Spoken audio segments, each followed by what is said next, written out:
ସନାତନୀ ମାନେ ସେମାନେ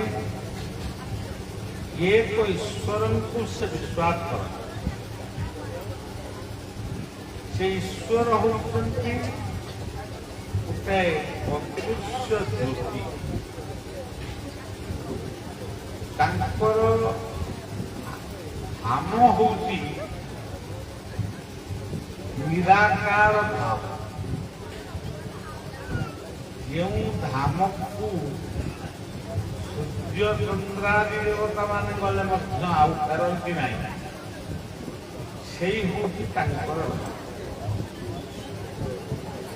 ଗୀତାରେ ମଧ୍ୟ ସେ ପରିଷ୍କାର ଭାବରେ କହିଲେ, ନ ତଦ୍ଭା ସୁୟତେ ସୂର୍ଯ୍ୟ न शशांक न पावक यदगत्वान निवर्तन्ते तद्धाम परम।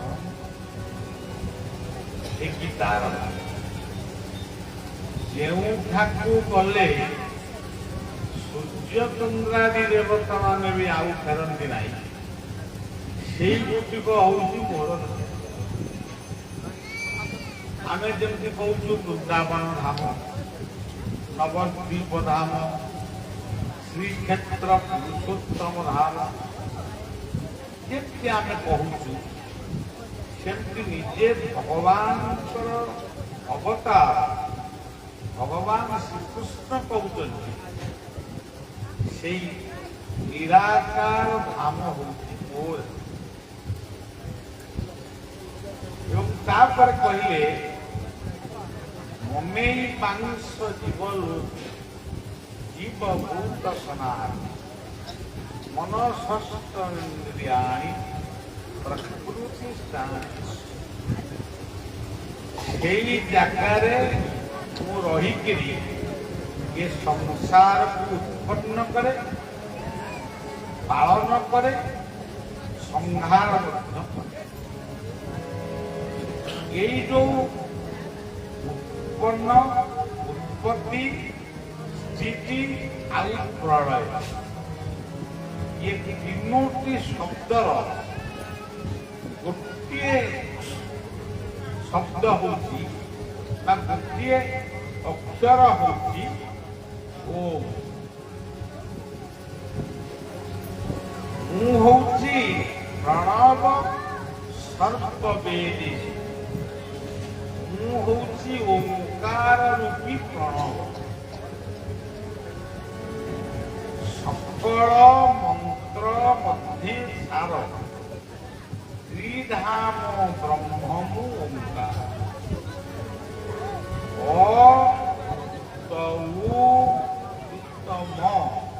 समान ओम यार अर्थ कौन?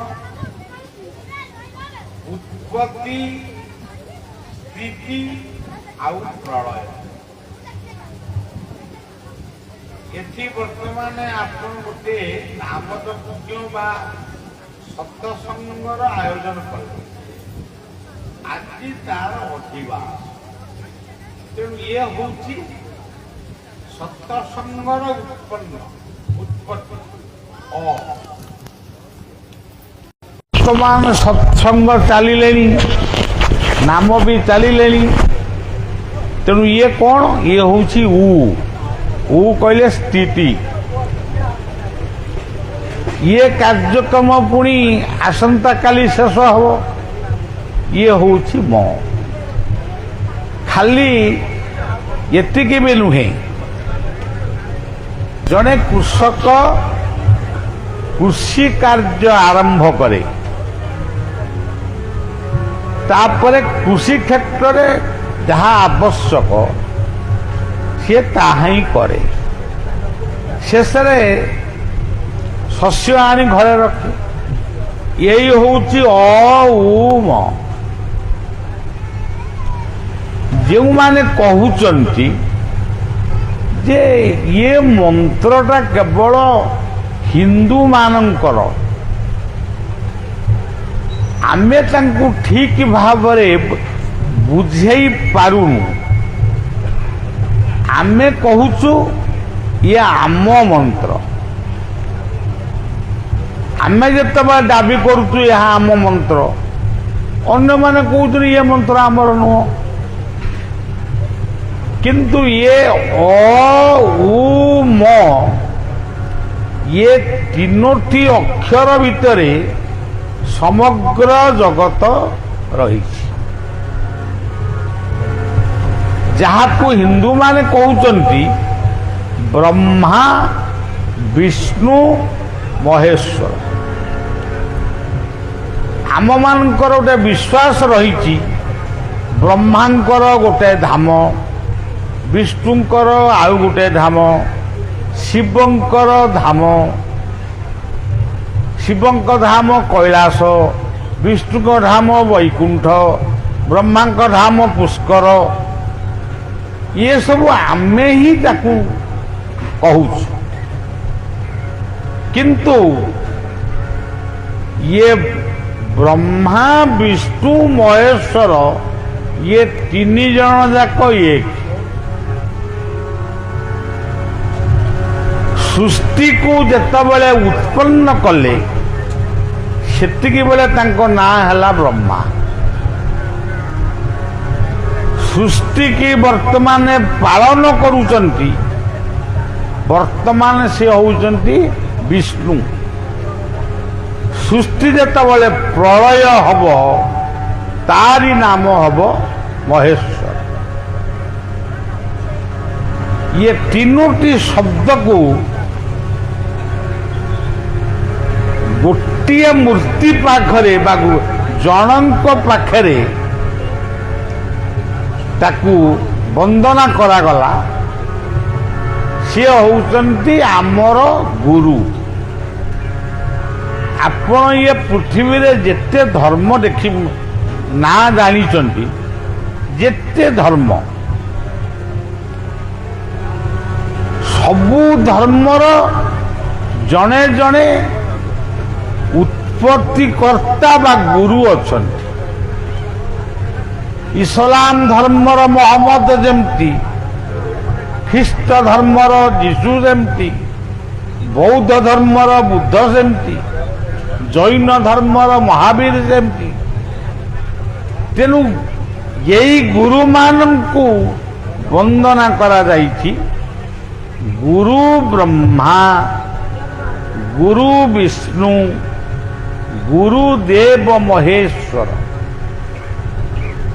ଗୁରୁ ସାକ୍ଷାତ ପରଂ ବ୍ରହ୍ମ ତସ୍ମୈ ଶ୍ରୀ ଗୁରବେ ନମଃ। ଗୁରୁ କହିଲେ ବ୍ରହ୍ମା, ଗୁରୁ କହିଲେ ବିଷ୍ଣୁ, ଗୁରୁ କହିଲେ ମହେଶ୍ୱର। ଆମେ ମା ପେଟରୁ ଜନ୍ମ ହେଲୁ, ସେତେବେଳେ ମା ହେଇଗଲା ଆମର ବ୍ରହ୍ମା। ବାପା ଆମକୁ ପାଳନ କଲେ।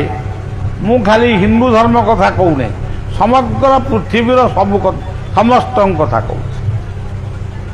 ମା ଜନ୍ମ ଦେଲେ ବା ମାଙ୍କୁ ମାଧ୍ୟମ କରି ଭଗବାନ ସୃଷ୍ଟିକି ଆମକୁ ପଠେଇଲେ, ସେଇ ହେଉଛନ୍ତି ବ୍ରହ୍ମା। ଆମେ ଜନ୍ମ ହେବା ମାତ୍ରକେ ଆମେ କେମିତି ପାଠ ପଢ଼ିବୁ, ଖାଇବୁ, ପିଇବୁ, ବୁଲିବୁ, ପାଠ ପଢ଼ିବୁ, ଚାକିରି କରିବୁ, ଇଏ କଥାକୁ ଯିଏ ଦାୟିତ୍ୱ ନେଲେ ସେ ହେଉଛନ୍ତି ଆମ ପାଇଁ ବିଷ୍ଣୁ। ଏବଂ ସେ ପାଳନ କଲେ, ଆମକୁ ଶିକ୍ଷିତ କଲେ, ଆମେ ଚାକିରି ବାକିରି ସବୁ କଲୁ, କୋଠା ବାଡ଼ି ଗାଡ଼ି ସବୁ କଲୁ। କିନ୍ତୁ ଦିନେ ନା ଦିନେ ଆମକୁ ବିଦାୟ ନେବାକୁ ହବ, ତାମାନେ ଆମକୁ ମରିବାକୁ ହବ। ଏଇ ଯୋଉ ମୃତ୍ୟୁ, ଏଇ ଯୋଉ ମରଣ, ଇଏ ହଉଛି ପ୍ରଳୟ ବା ଶିବ। ତେବେ ମୃତ୍ୟୁ ପରେ ଆମେ ଯିବୁ କୋଉଠିକି? ଯେଉଁଠିକି ଯିବୁ ସେଇ ହେଉଛନ୍ତି ପରଂ ବ୍ରହ୍ମ। ଆମେ ଜଗନ୍ନାଥଙ୍କ ପାଖରେ ଆମେ ବହୁତ ମନ୍ତ୍ର ପଢ଼ୁ, କିନ୍ତୁ ପ୍ରକୃତରେ ଏତେ ମନ୍ତ୍ର ବି ଦରକାର ନାହିଁ। ଖାଲି ଯଦି ଆମେ କହିବୁ ପରଂ ବ୍ରହ୍ମ ଏତିକି ହେଇଗଲା, ତାପରେ ଯୋଉ ଶବ୍ଦ ଅଛି ତାକୁ ନ କହିଲେ ବି ହବ। ପୁରା ଶ୍ଲୋକଟି ହଉଛି ପରଂ ବ୍ରହ୍ମ ପରଂ ଧାମ ପବିତ୍ରଂ ପରମଂ ପୁରୁଷଂ ଶାଶ୍ୱତଂ ଆଦିଦେବଂ। ଯଦି ଆମେ ଜଗନ୍ନାଥଙ୍କୁ ଏତିକି କହିଦେବୁ ବା ଏତିକି ପଢ଼ିକିରି ଯଦି ଆମେ ତାଙ୍କୁ ପ୍ରଣାମ ନିବେଦନ କଲୁ ସେତିକି ଯଥେଷ୍ଟ। ଆପଣ କହିବେ ନାଇଁ ଇଏ ଶ୍ଲୋକ ଗୁଡ଼ାକ ଆମ ପାଟିରେ ପଶିବ। ଯଦି ଜଣେ ମୂର୍ଖ କହିବ ନାହିଁ ମୁଁ ଏ ସଂସ୍କୃତ ଶ୍ଲୋକରେ ମୁଁ ତାଙ୍କୁ ଡାକିବିନି, ତେବେ ଓଡ଼ିଆରେ କୁହ, ଓଡ଼ିଆରେ ଖାଲି ତାଙ୍କ ନାଁଟାକୁ ନିଅ, ତାରି ଭିତରେ ସବୁ କଥା ଅଛି। ଜଗନ୍ନାଥ ବଳଦେବ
ଗୋଟିଏ ସିଂହାସନ ଭିତରେ ଏ ଚାରୋଟି ମୂର୍ତ୍ତି, ବଳଦେବ ସୁଭଦ୍ରା ଜଗନ୍ନାଥ ସୁଦର୍ଶନ।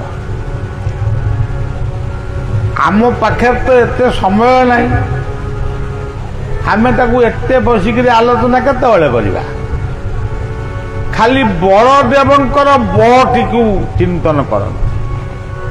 ବଟି କ'ଣ?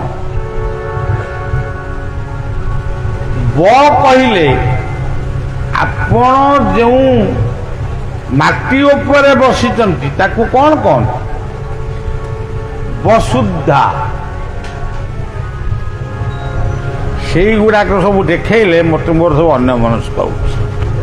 ସେଇଟା କ'ଣଟାକୁ ଗୋଟେ ସବୁବେଳେ ଦେଖାଉଛ। ବ କହିଲେ ବସୁଧା। ବସୁଧା କହିଲେ ଗୋଟିଏ କୁଟୁମ୍ବ। ସେଠି ହିନ୍ଦୁ ମୁସଲମାନ ଖ୍ରୀଷ୍ଟିଆନ ବୌଦ୍ଧ ଜୈନ ଶିଖ ସମସ୍ତେ ଅଛନ୍ତି। ବସୁଧୈବ କୁଟୁମ୍ବକମ୍, ଏ କଥା ଆମର ଶାସ୍ତ୍ରରେ ଲେଖା ଅଛି। ବ କହିଲେ ବସୁଧା। ଏଠି ଆମେ ନାକରେ ନିଶ୍ୱାସ ନେଉଛୁ, କି ଗରମ ହେଲା ଆମେ ଗୋଟେ ଫ୍ୟାନ୍ ଲଗେଇଛୁ। ଏହା କ'ଣ? ବ କହିଲେ ବାୟୁ ପବନ, ବ କହିଲେ ବରୁଣ ବା ସମୁଦ୍ର। ଆମେ ତ ସମୁଦ୍ର କୂଳରେ ଅଛେ। ବ କହିଲେ ବହ୍ନି ବା ଅଗ୍ନି। ବ କହିଲେ ବ୍ୟାମ ବା ଆକାଶ, ଯେଉଁ ଯାହାକୁ ଆମେ କହୁଛୁ ସୂର୍ଯ୍ୟ ଚନ୍ଦ୍ର ତାରା ଗ୍ରହ ନକ୍ଷତ୍ର। ଆଚ୍ଛା, ଏଇ ଯୋଉ ପାଞ୍ଚଟି ବରେ ପାଞ୍ଚଟି ଶବ୍ଦ ଆସିଲା, ଇଏ ପାଞ୍ଚଟି ଶବ୍ଦରୁ ଗୋଟିଏ ଶବ୍ଦ ଯଦି କାଟିଦେବେ ଆମର ପବନ ରହିବନି, ଆମେ ବଞ୍ଚିବା ତ। ମନେ କରାଯାଉ ଆଉ ପଞ୍ଝାଏ କହିବେ ଆମର ସମୁଦ୍ରକୁ ଆମର ସମୁଦ୍ର ଦରକାର ନାହିଁ, ସେଇଟା ଆମର ମାଟି କରିଦେଲେ ଆମେ ଚାଷବାସ କରିବୁ। ସେଇଟା କ'ଣ ସମ୍ଭବ? ପୃଥିବୀ ରହିପାରିବ? ବର୍ଷା ତ ହବନି ଆଉ। ତେଣୁ ଇଏ ଯୋଉ ପଞ୍ଚମହାଭୂତକୁ ଆମ ଶାସ୍ତ୍ର ଅନୁମୋଦିତ କରିଛି, ଇଏ ପଞ୍ଚମହାଭୂତ ବିନା ପୃଥିବୀରେ କୌଣସି ଧର୍ମ, କୌଣସି ମତ, କୌଣସି ଜାତି, କୌଣସି ଦେଶ, କୌଣସି ବ୍ୟକ୍ତି ବା ତାର ପ୍ରାର୍ଥନା ମନ୍ଦିର, ମସଜିଦ, ଚର୍ଚ୍ଚ, ଗୁରୁଦ୍ୱାର ପର୍ଯ୍ୟନ୍ତ କେଉଁ ଗୋଟିକ ଏହାକୁ ଛାଡ଼ିଲେ ରହିପାରିବ କି? ଆପଣମାନେ ଚିନ୍ତା କରନ୍ତୁ। ଆମ ଭିତରେ କଜିଆ ଲାଗିଛି, ଆମେ ହିନ୍ଦୁ, ଆଉ କିଏ କହୁଛନ୍ତି ଆମେ ମୁସଲମାନ, କିଏ କହୁଛନ୍ତି ଆମେ ଖ୍ରୀଷ୍ଟିଆନ, କିଏ କହୁଛନ୍ତି ଆମେ ବୌଦ୍ଧ। କିନ୍ତୁ ମନେ କରାଯାଉ ଇଏ ବାୟୁ, ପବନ, ସମୁଦ୍ର, ମାଟି, ସୂର୍ଯ୍ୟ, ଚନ୍ଦ୍ର ଇତ୍ୟାଦି ଏମାନଙ୍କୁ ଛାଡ଼ିକିରି ଇଏ ପୃଥିବୀ ଆଗେ ରହିବ କି? ସେଥିପାଇଁ ଗୀତାର ଗୋଟିଏ ଶ୍ଲୋକରେ ସେ ସମସ୍ତଙ୍କୁ ବର୍ଣ୍ଣନା କଲେ।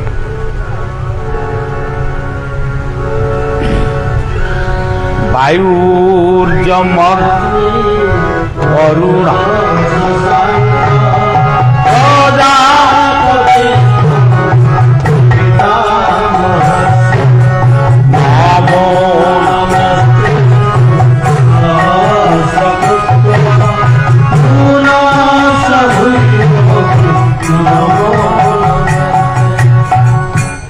ଅର୍ଜୁନ ମାନେ ଧରନ୍ତୁ ଆପଣ ଅର୍ଜୁନଙ୍କୁ ତ ଦେଖି ନାହାନ୍ତି, ମୁଁ କୋଉ ଦେଖିଛି, କିନ୍ତୁ ଆମେ ମନେ କରିବା ଗୋଟେ ଅର୍ଜୁନ ଜଣେ ବ୍ୟକ୍ତି ଥିଲେ। ସିଏ ତାଙ୍କର ଗୁରୁଙ୍କୁ, ଗୁରୁ କହିଲେ କୃଷ୍ଣ, ଦେବକୀ ପରମାନନ୍ଦମ୍ କୃଷ୍ଣଂ ବନ୍ଦେ ଜଗତ ଗୁରୁମ୍। ସିଏ ତାଙ୍କର ଗୁରୁଙ୍କୁ କହିଲେ, ଆମେ ଯେମିତି ବେଳେ ବେଳେ କହୁ, ବେଳେ ବେଳେ କହୁ କ'ଣ ସବୁବେଳେ ତ କହୁ, ଆଉ ତୁମେ ମାତା ପିତା ତୁମେ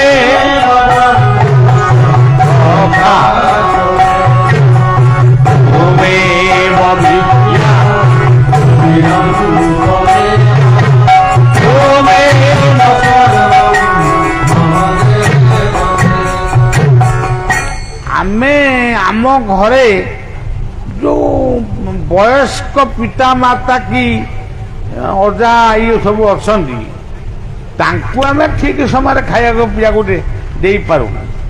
ତାଙ୍କ ରୋଗ ହେଲେ ତାଙ୍କୁ ଡାକ୍ତରଖାନାକୁ ନଉନୁ କିମ୍ବା ଔଷଧ ବି ଦଉନୁ। କେତେକ ଦଉଛନ୍ତି, କେତେକ ଦଉନାହାନ୍ତି। କିନ୍ତୁ ଠାକୁରଙ୍କ ପାଖରେ, ଠାକୁର ମନ୍ଦିର ପାଖରେ ପହଞ୍ଚିଗଲେ ଆମର ମନେ ପଡ଼ିଯାଉଛି ଏଇ ଶ୍ଲୋକଟା, ତୁମେବ ମାତାଶ୍ଚ ପିତା ତୁମେବ। ଶାରଦାଙ୍କ ମନ୍ଦିରରେ ଆମେ ଏହାକୁ ବୋଲୁଛୁ, ଜଗନ୍ନାଥଙ୍କ ମନ୍ଦିରରେ ବି ଏହାକୁ। ଯଦି ମାତା ପିତା ଏଗୁଡ଼ା ସବୁ କିଛି ନୁହନ୍ତି, ତାହେଲେ ଅର୍ଜୁନ, ତାହେଲେ ଆମେ ତାକୁ ବୋଲୁଛେ କାହିଁକି? ତୁମେବ ମାତାଶ୍ଚ ପିତା ତୁମେବ। ସେଇପରି ଅର୍ଜୁନ ଭଗବାନ କୃଷ୍ଣଙ୍କୁ ବା ତାଙ୍କ ଗୁରୁଙ୍କୁ ସିଏ ଆଉ ମାତା ପିତା ଏସବୁ କିଛି କହିଲେନି। ସେ କ'ଣ କହିଲେ? ହେ ପ୍ରଭୁ, ତୁମେ ହଉଛ ପବନ, ଆମ ଅଞ୍ଚଳର ବ୍ୟକ୍ତିମାନେ ଆମେ ବି ଆପଣଙ୍କ ଭିତରେ 1999 ମସିହାର ପବନ ପବନ ଯେତେବେଳେ ବିଶ୍ୱମୂର୍ତ୍ତି ଧାରଣ କରି ଆସିଲା, ସେ ସମୁଦ୍ର କୂଳରେ ଯୋଉ ଗାଁ ଗୁଡ଼ିକ ଥିଲା ସେଠି କ'ଣ ମନ୍ଦିର ନଥିଲା? ସେଠି କ'ଣ ମସଜିଦ ନଥିଲା? ଇଏ କେନ୍ଦ୍ରାପଡ଼ା ଠାରୁ ଜଗତସିଂହପୁର ପର୍ଯ୍ୟନ୍ତ ମାନେ 10-15 ମିନିଟ୍ କି 20 ମିନିଟ୍ ଭିତରେ ହଜାର ହଜାର ଲୋକ ମୃତ୍ୟୁବରଣ କଲେ। କିଏ ମୃତ୍ୟୁ? ସେ ମୃତ୍ୟୁ କିଏ ଦେଲା? ପବନ। ଯେମିତି ଆମର ଓଡ଼ିଆରେ କହନ୍ତି, ତୋର ସବୁଦିନେ ମୋର ଏକାଦିନ। ଆଚ୍ଛା, ଆପଣମାନେ ଆଉ ଗୋଟେ କଥା ମନେ ପକେଇ ଦଉଛି, ଏଇ 2-3 ବର୍ଷ ତଳେ ଏ ଯୋଉ କରୋନା ବୋଲି ଗୋଟେ ରୋଗ ମାନେ ଭୂତାଣୁ ଆସିଲା, କେଉଁ ମନ୍ଦିରର ଦେବତା ସେ କରୋନା ପାଇଁ ଔଷଧ ସୃଷ୍ଟି କଲେ? ସବୁ ଗାଁରେ ତ ଆମର 2-3ଟା ଲେଖା ମନ୍ଦିର ଅଛି। ଶିବ ମନ୍ଦିର, ଗଣେଶ ମନ୍ଦିର, ହନୁମାନଙ୍କ ମନ୍ଦିର। ହନୁମାନଙ୍କ ମନ୍ଦିର ପୁଣି ବେଶୀ। ଶିବ ମନ୍ଦିର, କୃଷ୍ଣ ମନ୍ଦିର। ମନ୍ଦିର ମନ୍ଦିର ହେଇକି ରହିଛି ଆମର ଉପାସନା ପାଇଁ। ଆମେ ପ୍ରଭୁଙ୍କୁ ଟିକେ ଉପାସନା କରିବୁ ବୋଲି ଆମେ ଗୋଟେ ମନ୍ଦିର କରିଛୁ, ସ୍କୁଲଟିଏ କରିଛୁ ପାଠ ପଢ଼ିବା ପାଇଁ। ଯଦି ଆମେ ସ୍କୁଲକୁ ନ ଯିବୁ ପାଠ ପଢ଼ିବୁ କେମିତି? ଯଦି ଆମେ ସ୍କୁଲକୁ ଗଲୁ ଅନ୍ୟ ମନସ୍କ ହେଲୁ, ପାଠ ଆମର ହବ କେମିତି? ତେଣୁ ସଜ୍ଜନ ଏଇଠି ମନେ ରଖନ୍ତୁ, ଭୂତାଣୁକୁ ନଷ୍ଟ କରିବା ପାଇଁ ଯେତେବେଳେ ମାନେ ବାହାରିଲା ଔଷଧ ବା ଇଞ୍ଜେକ୍ସନ, ଔଷଧ, ଟୀକା, ତାପରେ ଆମେ ଭଲ ହେଲୁ। ଆପଣମାନେ କହିବେ ତାହେଲେ ଏଗୁଡ଼ା ସବୁ କିଛି ନୁହଁ, ଏମିତି କିଛି ବେତନଟା ବି ବାହାରିବେ, ମନ୍ଦିର ଫେନ୍ଦିର ଭାଙ୍ଗିକିରି ଚୁନୁଭୁତୁ କରିଦିଅ କଳା ପାହାଡ଼ ଭଳିଆ। ନାଇଁ, ସାଧୁ ସନ୍ଥ ମାନେ କେବଳ ହିନ୍ଦୁ ମାନଙ୍କର ଯେ ସାଧୁ ସନ୍ଥ ଅଛନ୍ତି ଆଉ କାହାର ନାହାନ୍ତି ସେମିତି ଭାବିବନି, ସେମିତି ଭାବିବା ଉଚିତ ନୁହେଁ। ସବୁ ଧର୍ମର ସାଧୁ ସନ୍ଥ ଅଛନ୍ତି। ମୁଁ ତାକୁ ଗୋଟି ଗୋଟି କରି କହିପାରୁଛି। ଏମାନେ ସେଇ ମନ୍ଦିର ଭିତରେ ବା ମସଜିଦ ଭିତରେ ବା ଚର୍ଚ୍ଚ ଭିତରେ, ଗୁରୁଦ୍ୱାର ଭିତରେ ସେଇ ପରମାତ୍ମାଙ୍କୁ ସେ ପ୍ରାର୍ଥନା କଲେ। ତାଙ୍କ ପ୍ରାର୍ଥନା ଯେତେବେଳେ ସେଇ ନିରାକାର ପରମାତ୍ମାଙ୍କ ପାଖରେ ପହଞ୍ଚିଲା, ସିଏ ଗୋଟେ ଶକ୍ତି ପ୍ରେରଣ କଲେ। ସେ ଶକ୍ତିଟି ବୈଜ୍ଞାନିକ ମାନଙ୍କ ବାଟ ଦେଇ ଆମ ପାଖକୁ ଆଇଲା। ଟୀକା ରୂପରେ ଆସିଲା, ଇଞ୍ଜେକ୍ସନ ରୂପରେ ଆସିଲା। ଏବେ ବି କରୋନା ଅଛି, କିନ୍ତୁ ଔଷଧ ପ୍ରଭାବରେ ସେ କିଛି କାମ କରୁନି। ଗୀତାରେ କେମିତି ପ୍ରାକ୍ଟିକାଲି ମାନେ ବାସ୍ତବବାଦ କଥା କହିଛନ୍ତି। ହେ ଅର୍ଜୁନ, ଅହଂ କ୍ରତୁରହଂ ଯଜ୍ଞ। ଆପଣମାନେ ଏଇଥିରୁ ବୁଝିବେ, ଅହଂ କ୍ରତୁରହଂ ଯଜ୍ଞ ସ୍ୱାଧାହ ମହମୌଷଧ। ବର୍ତ୍ତମାନ ଆପଣମାନେ ଏଠି ଆସିଛନ୍ତି, ଆମର ଏଇ ଯୋଉ ପରିବାରଟି ଏଠି ବଳିଆକୁ ଡାକିଛନ୍ତି, ନା ପରିବାର ତ ସିନା ବଳିଆକୁ ଡାକିଛନ୍ତି, ବଳିଆ କ'ଣ ସେଇ ପରିବାରର ଏକୁଟିଆ? ଆପଣମାନଙ୍କର ସମସ୍ତଙ୍କର ନା। ଆଉ ଏଇ ଯୋଉ ଲକ୍ଷ୍ମୀଧର ସାମଲ, ଶାନ୍ତିଲତା ସାମଲ ଆଉ ତାଙ୍କ 2 ପୁଅ ସରୋଜ ହରି, ଏଇମାନେ ଯୋଉ ଡାକିଛନ୍ତି, ସେ ନିଶ୍ଚୟ କୋଉଠି ଗୋଟେ, ମୁଁ ଦେଖିପାରୁନି, କୋଉଠି ଗୋଟେ ଖନ୍ଦା ବସେଇଥିବେ ନା। ଆଉ ଗଲାବେଳକୁ ନିଶ୍ଚୟ କହିବେ ପ୍ରସାଦ ପାଇକିରି ଯିବେ। ତେବେ ସଜ୍ଜନ ଆପଣ କୁହନ୍ତୁ, ଅହଂ କ୍ରତୁରଃ ଯଜ୍ଞ, ସିଏ ଧାନ ଭିତରେ ଅଛନ୍ତି, ବିରି ଭିତରେ ଅଛନ୍ତି, ମୁଗ ଭିତରେ ଅଛନ୍ତି, ବାଦାମ ଭିତରେ ଅଛନ୍ତି, ସବୁ ଭିତରେ ସେ ଅଛନ୍ତି। ସେ ନିଜେ ସ୍ୱୀକାର କରୁଛନ୍ତି ଏବଂ ତାପରେ କହିଲେ ତମକୁ ଯେତେ ରୋଗ ହଉଛି ସବୁ ରୋଗର ଔଷଧ ହଉଛି ମୁଁ ଔଷଧ ରୂପରେ ତମ ଭିତରକୁ ଯାଇ ତମ ରୋଗର ଜୀବାଣୁକୁ ମାରି ତମକୁ ସୁସ୍ଥ କରୁଛି। ଦେଖନ୍ତୁ ଗୀତା କେତେ ବାସ୍ତବବାଦ କଥା କହିଛନ୍ତି। ଆଉ ଗୋଟେ ଜାଗାରେ କହିଲେ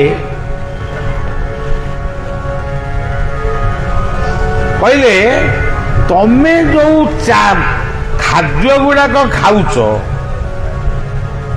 ତାକୁ ହଜମ କରୁଛି କିଏ? ଅହଂ ବୈଶ୍ୱାନରା ଭୂତ୍ୱା ପ୍ରାଣୀନାମ ଦେହମାଶ୍ରିତା ପ୍ରାଣ ପାନ ସମାଜ ପଚାମେନଂ ତତ୍ର।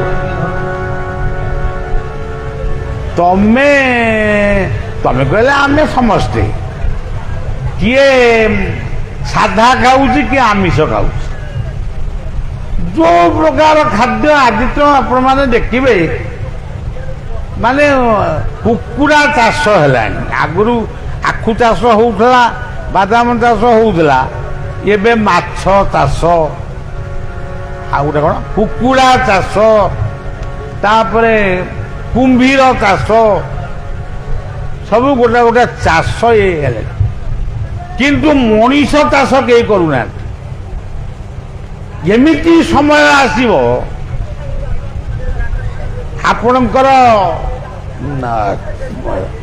ମାନେ ମଣିଷ ଏମିତି, ଆପଣ ଦେଖିବେ ରୁଷିଆ ୟୁକ୍ରେନ ଯୁଦ୍ଧରେ ଲକ୍ଷ ଲକ୍ଷ ସୈନ୍ୟ ଲୋକ ମରିଗଲେ।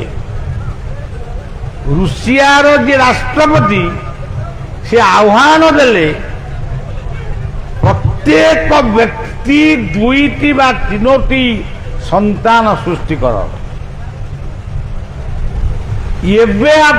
ଏବେ ଆମେ ଶୁଣିଲୁ ଚୀନ ଲୋକ ସଂଖ୍ୟାରେ ଗୋଟେ ବଡ଼ ଦେଶ, ତାଙ୍କ ଦେଶରେ ଏଇ ଯୋଉ ବର କନ୍ୟା, ଏଇ ଯୋଉ ସ୍ୱାମୀ ସ୍ତ୍ରୀ ଜୀବନ ଯାପନ କରିବା, ତାକୁ ଆଉ ଅନେକ ଯୁବକମାନେ ଯୁବତୀମାନେ ଚାହୁଁନାହାନ୍ତି।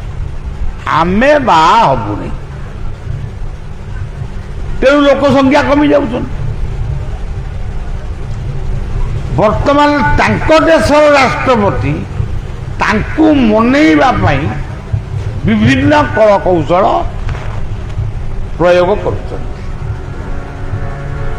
ତେଣୁ ଭଗବାନ ଗୀତାରେ କହୁଛନ୍ତି ମୁଁ ହଉଛି ଶସ୍ୟ, ମୁଁ ହଉଛି ଔଷଧ। ମୁଁ ତୁମ ପେଟ ଭିତରେ, ଆମେ ଯାହାକୁ କହୁଛୁ ପେଟ, ସେଇ ପେଟ ଭିତରେ ଯୋଉ ଅଛି ଲିଭର, ସେ ଲିଭର ଭିତରକୁ ଯାଉଛି ଖାଦ୍ୟ, ଆମିଷ ଯାଉ କି ନିରାମିଷ ଯାଉ, ତାକୁ ହଜମ କରଉଛି କିଏ? ଜଠରାଗ୍ନି। ଅହଂ, କେତେ ସୁନ୍ଦର ବାସ୍ତବ କଥା। ସେ କଣ ଆମେ ଗୀତା ପଢୁଛୁ ବୋଲି ଆମରି ଖାଦ୍ୟକୁ ସେ ହଜମ କରୁଛନ୍ତି? ଯିଏ କୋରାନ ପଢୁଛନ୍ତି ତାଙ୍କୁ ତାଙ୍କ ଖାଦ୍ୟ ହଜମ ହଉନି? ଆମେ ବି ଭାତ ଖାଉଛୁ, ସେ ବି ଭାତ ଖାଉଛନ୍ତି। ଆମେ ରୁଟି ଖାଉଛୁ, ସେ ରୁଟି ଖାଉଛନ୍ତି। ଆମେରିକା ହଉ, ରଷିଆ ହଉ, ଚୀନ ହଉ, ଜାପାନ ହଉ, ଖାଦ୍ୟ ସମସ୍ତେ ଖାଉଛନ୍ତି। ଭୋକ କେବଳ କଣ ହିନ୍ଦୁକୁ କରେ? ଭୋକଟା ବି, ଭୋକ ହଉ ବା ଶୋଷ ହଉ, ସେ ସମସ୍ତଙ୍କୁ କରେ। ଭୋକ ହେଲେ ଖାଇବୁ, ଶୋଷ ହେଲେ ପିଇବୁ। ଆଜିକାଲି ଶୋଷ ହେଲେ ଆମ ପିଲାମାନେ, ଏଟା ପିଲାମାନେ ବହିଛନ୍ତି, ତାଙ୍କ ପାଇଁ ମୁଁ ପଦେ ଖାଲି କହିବା କଥା। ଆମେ ଯଦି ଶୋଷ କଲେ ଯାଇକିରି ମଦ ଦୋକାନରୁ ମଦ କିଣିକିରି ପିଇବୁ, କଣ ପ୍ରକୃତରେ ଏହା କଣ ମଣିଷ ପଣିଆ ହବ? ତମକୁ କ'ଣ ଭଲ ପୁଅ ଝିଅ ବୋଲି କୁହାଯିବ? ତେଣୁ ମଦ ଛାଡ଼, ମାଦକ ଛାଡ଼, ଦେଶ ଗଢ଼। ମନ୍ଦିର ଗଢ଼ିବା ଆଉ ଦରକାର ନାହିଁ, ଘର ମନ୍ଦିରକୁ ଗଢ଼। ସିଏ ଘର ମନ୍ଦିରର ଦେବତା। ତମ ଗୁରୁଜନ ମାନେ ହେଉଛନ୍ତି ମନ୍ଦିରର ଦେବତା।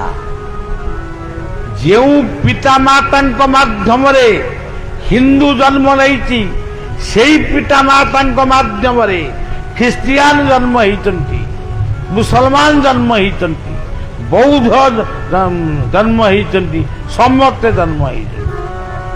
ଗୋଟିଏ ଯଦି ସୂର୍ଯ୍ୟ, ସେ କ'ଣ ଭାରତବର୍ଷକୁ କିରଣ ଦିଅନ୍ତି? ଗୋଟିଏ ହେଉଛି ଚନ୍ଦ୍ର, ଗୋଟିଏ ସୂର୍ଯ୍ୟ। ଇଏ ପୃଥିବୀର ଚାରି ପାଖରେ ଘେରି ରହିଛି 7ଟା ସମୁଦ୍ର। ତେଣୁ ଆମ ସମୁଦ୍ର କ'ଣ ଲୁଣିଆ, ତାଙ୍କ ସମୁଦ୍ର କ'ଣ ମିଠା? ସବୁ ସମୁଦ୍ର ପାଣି ହେଉଛି ଲୁଣିଆ। ତେଣୁ ଆମେ ଯେଉଁ ମତମତାନ୍ତର ସୃଷ୍ଟି କରୁଛୁ, ଏହାଦ୍ୱାରା କେବଳ କଳି କଜିଆ ଯୁଦ୍ଧ, ମାନେ ଏମିତି ସବୁ ମୃତ୍ୟୁ, ଖଣ୍ଡିଆ ଘାବରା, ଏଇଆ ହିଁ ସୃଷ୍ଟି ହବ। କିନ୍ତୁ ଭାଗବତ କହିଲେ ଏସବୁ ତୁମ ଜୀବନ ଲାଭ ନୁହେଁ। ତମେ ଗୋଟେ କୋଠା କରିଦେଲ, ଏଇଟା ଲାଭ। ସେ କୋଠାଟା ଯଦି ତମ ସାଙ୍ଗରେ ଯାଆନ୍ତା, ମଶାଣି ଯାକେ ଯଦି ବି ଯାଆନ୍ତା, ତାହେଲେ ତ ତମେ ଲାଭ କ'ଣ? କିନ୍ତୁ ଲାଭଟା କିଏ? ଆଜି ଆମେ ଗୋଟେ ସନ୍ଧ୍ୟାରେ ଏଇ ଚଣ୍ଡିଲ ଗ୍ରାମର ଏଇ ପ୍ରାଙ୍ଗଣରେ ଆମେ ଏକତ୍ର ହେଇଛୁ। ଏଠି କ'ଣ ଦିଆଯିବ? କ'ଣ କମଳ ଦିଆହବ, ନା ଭତ୍ତା ଦିଆଯିବ, ନା କ'ଣ ଗୋଟେ କିଛି ଦିଆଯିବ କି? ତ ସବୁ ଯୋଜନା ସରିଲାଣି। କାଳିଆ ଯୋଜନା, ବଳିଆ ଯୋଜନା ହେଇଛି କି ନାହିଁ ମୋ ମନେ ପଡ଼ୁନି, ସୁଭଦ୍ରା ଯୋଜନା, ସବୁ ଯୋଜନା ସରିଲାଣି। ଆଉ ଆମେ ଗୋଟେ ସୁଦର୍ଶନ ଯୋଜନା କରିବା ନହେଲେ? ଏ ସବୁ ଯୋଜନା ମଣିଷ କରୁଛି। ଯିଏ ଯୋଜନା କରିବା ଲୋକ, ସିଏ ମଣିଷକୁ ଦିବ୍ୟ ଜ୍ଞାନ ଦେଇ ପଠେଇଛି। ଏଇ ହଉଛି ଲାଭ। ଏଠି କ'ଣ କୁକୁର ବିଲେଇ ବସିକିରି ସତସଙ୍ଗ ଶୁଣୁଛନ୍ତି, ବା ଶିଶୁ ଭଗବାନଙ୍କ ନାମ କରୁଛନ୍ତି? ଏଠି ସତସଙ୍ଗ ଆପଣ ମାନେ କରୁଛନ୍ତି। ଏଇ ହେଉଛି ମନୁଷ୍ୟ ଜୀବନର ଲାଭ। ଭାଗବତରେ ସେ କହିଲେ, ମନୁଷ୍ୟ ଜନ୍ମ ରହି ଲାଭ ଯଦି ଗো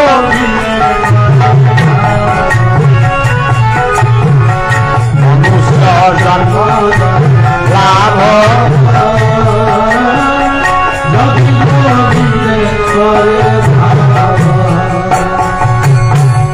গুরু গোবিন্দে প্রিয় মন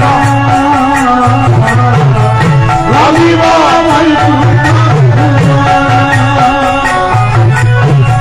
গুরু গোবিন্দে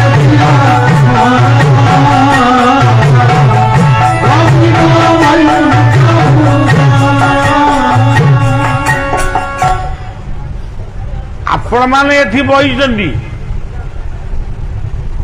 କିନ୍ତୁ ଆପଣମାନେ ଜାଣିନାହାନ୍ତି ଆମ ପିତୃପିତା ମାନେ, ଅମୋକ୍ଷ ପ୍ରେତ ମାନେ ବର୍ତ୍ତମାନ ଅଲକ୍ଷରେ ସତସଙ୍ଗର କଥାକୁ ଶୁଣି ମୁକ୍ତି ପାଇଯାଉଛନ୍ତି।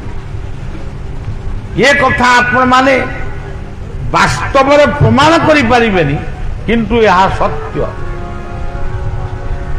ତୁଳସୀ ଦାସ, ଯିଏ ରାମଚରିତ୍ର ମାନସର ଲେଖକ କବି, ସେ ଗୋଟେ ଓସ୍ତ ଗଛ ମୂଳେ ପାଣି ଦିଅନ୍ତି। ଯେତେବେଳେ ପାଣି ଦିଅନ୍ତି, ଏଇଠି ଗୋଟେ କଥା ମନେ ପଡୁଛି, କହିଦେବି। ये दुनिया रे हमको जदि कई बंचेई रखी थाए सी ये कोठाबाड़ी नुह गाड़ी घोड़ा नुह गछ जंगल आउ जेते गछ अछि सबु गछ भितरे श्रेष्ठ गछ होउची अश्वत्थ वृक्ष। समस्ते आमको बंचिबा पाई अम्लजान रूपक अमृत दियंती आम ठारू जो अंगारकाम्ल विष जाए ताकू गछ ग्रहण करे। शिव गछ होउचंती प्रत्यक्षरे महादेव, पार्वती होउचंती प्रत्यक्षरे प्रकृति। ग्रीष्म वर्षा शरत हेमंत शीत वसंत यही प्रकृति ही पार्वती। आपण माने दिए शिक्षा भी अन्य को शिक्षा दान करुछन आपण माने ही होउचंती गणेश। जो सैनिक माने सीमांतरे बरफ भितर ठियाई शत्रु को सामना करुचंती से माने होउचंती कार्तिक। आउ गोटे षंढ को रखिचंती मूर्ति करी कहउचनी शिवंकर वाहन काले वृषभ। ये जो वृषभ माने ये बुलुचंती रास्ता रे सेई वृषभ शिवंकर वाहन। सी होउचंती धर्म रूपक वृषभ। तेबे धर्मटीर ना कौन आप सांगे कहे आम धर्म हिंदू प्रकृत में किए कह मुसलमान किए कह किंतु बलिया जी जानी सृष्टि उत्पन्न बेले कौ धर्म थिला कौ धर्म सेतबेले पृथ्वी को धारण करथिला। धर्म कहले सूर्य चंद्र माटी पानी पवन यही होउची धर्म। यही धर्म रु विभिन्न धर्म बाहला। धर्म एक पोत बढ़ी संति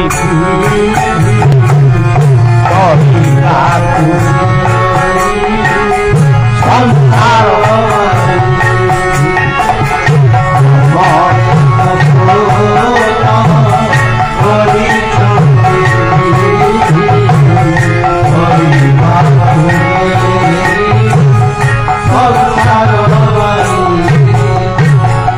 जेते गछ अच्छी ओस्त गछ बा अस्वस्थ गछ सबुठारु बेसी अमृत आमको दान करे।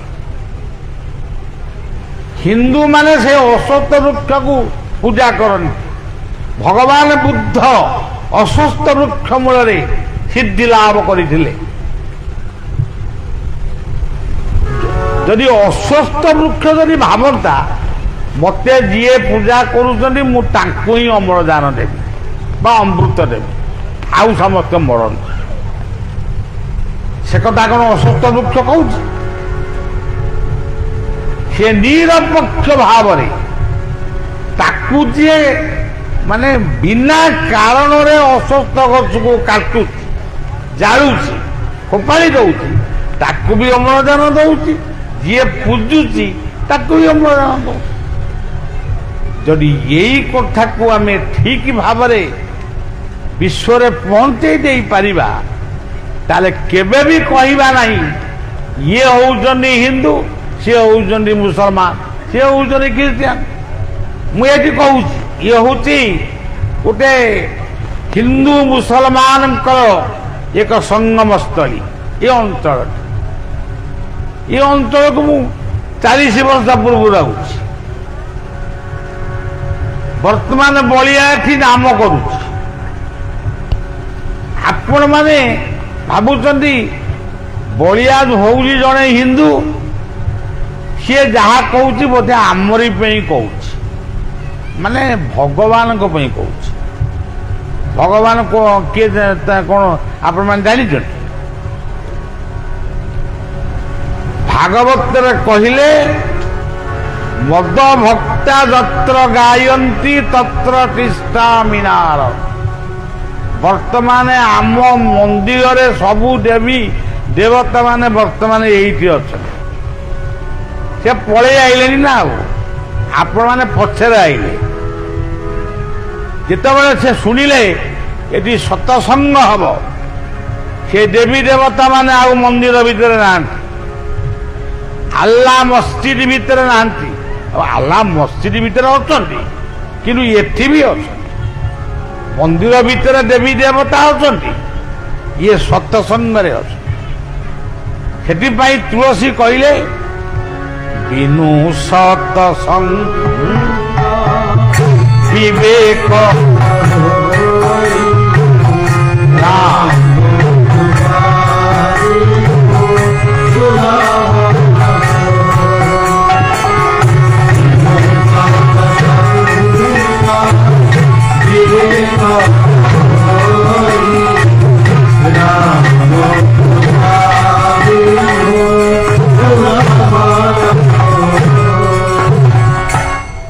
ସଜ୍ଜନ କଥାଟା ହେଲା ଯେ ବର୍ତ୍ତମାନ ତୁଳସୀ ଦାସ ଗାଧେଇ ସାଇଲା ପରେ ଗୋଟେ ଅଶ୍ୱତ୍ଥ ବୃକ୍ଷରେ ପାଣି ଦିଅନ୍ତି।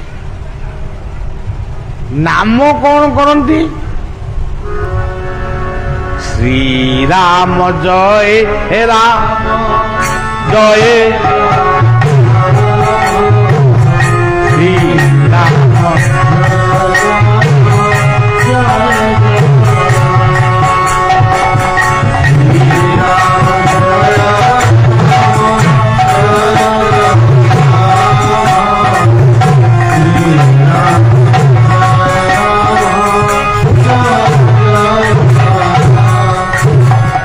ସେ ଅଶ୍ୱତ୍ଥ ବୃକ୍ଷରେ ଗୋଟେ ବହୁତ ଦିନରୁ ଗୋଟେ ଅମୋକ୍ଷ ପ୍ରେତ ସେଠି ଥିଲା। ସିଏ ଦିନେ ଛାଇ ରୂପ ଧରି ତୁଳସୀ ଦାସଙ୍କ ସାମ୍ନାରେ ଠିଆ ହେଲା। ତୁଳସୀ ଦାସ କହିଲେ, ତୁ କିଏ? ନା ମୁଁ ଗୋଟିଏ ପ୍ରେତ। ତୁ କୋଉଠି ଥିଲୁ? ନା ଏଇ ଅଶ୍ୱତ୍ଥ ବୃକ୍ଷରେ ଥିଲି। ଆଜି କାହିଁ ବାହାରିଲୁ? ଆଜି ମୁଁ ମୁକ୍ତି ପାଇବି,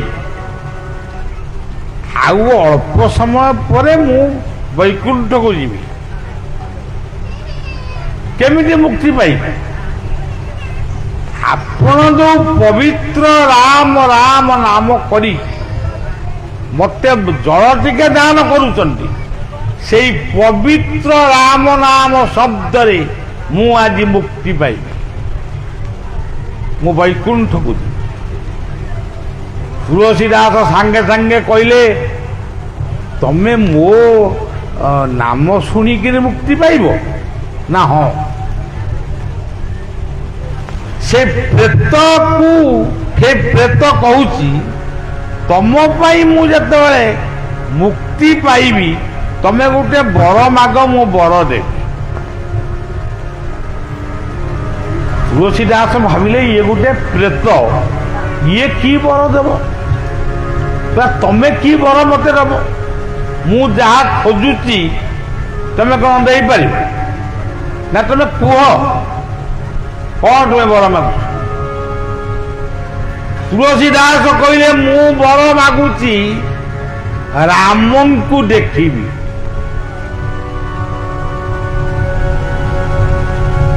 ଏଇ ବରଟା ମତେ ଦେଇପାରିବ? ପ୍ରେତ କହିଲା, ତୁମେ ଗୁରୁ କରିଛ? ନା ନା, ମୁଁ ଗୁରୁ କରିବି। ଆଉ ଗ୍ରାମ କେମିତି ଦେଖି? ଏଇ ଯୋଉ ପାହାଡ ଦେଖାଯାଉଛି, ଏଇ ପାହାଡ ତଳେ ରାମାୟଣ ପାଠ ହଉଛି। ଗୋଟିଏ ବୃଦ୍ଧ ମାନେ ବୟସ୍କ ଲୋକ ଆଗେ ଆଉଛି ଲଣ୍ଠନଟିଏ ଧରିକିରି, ସବା ପଛରେ ଯାଉଛି। ସେଇ ହଉଛନ୍ତି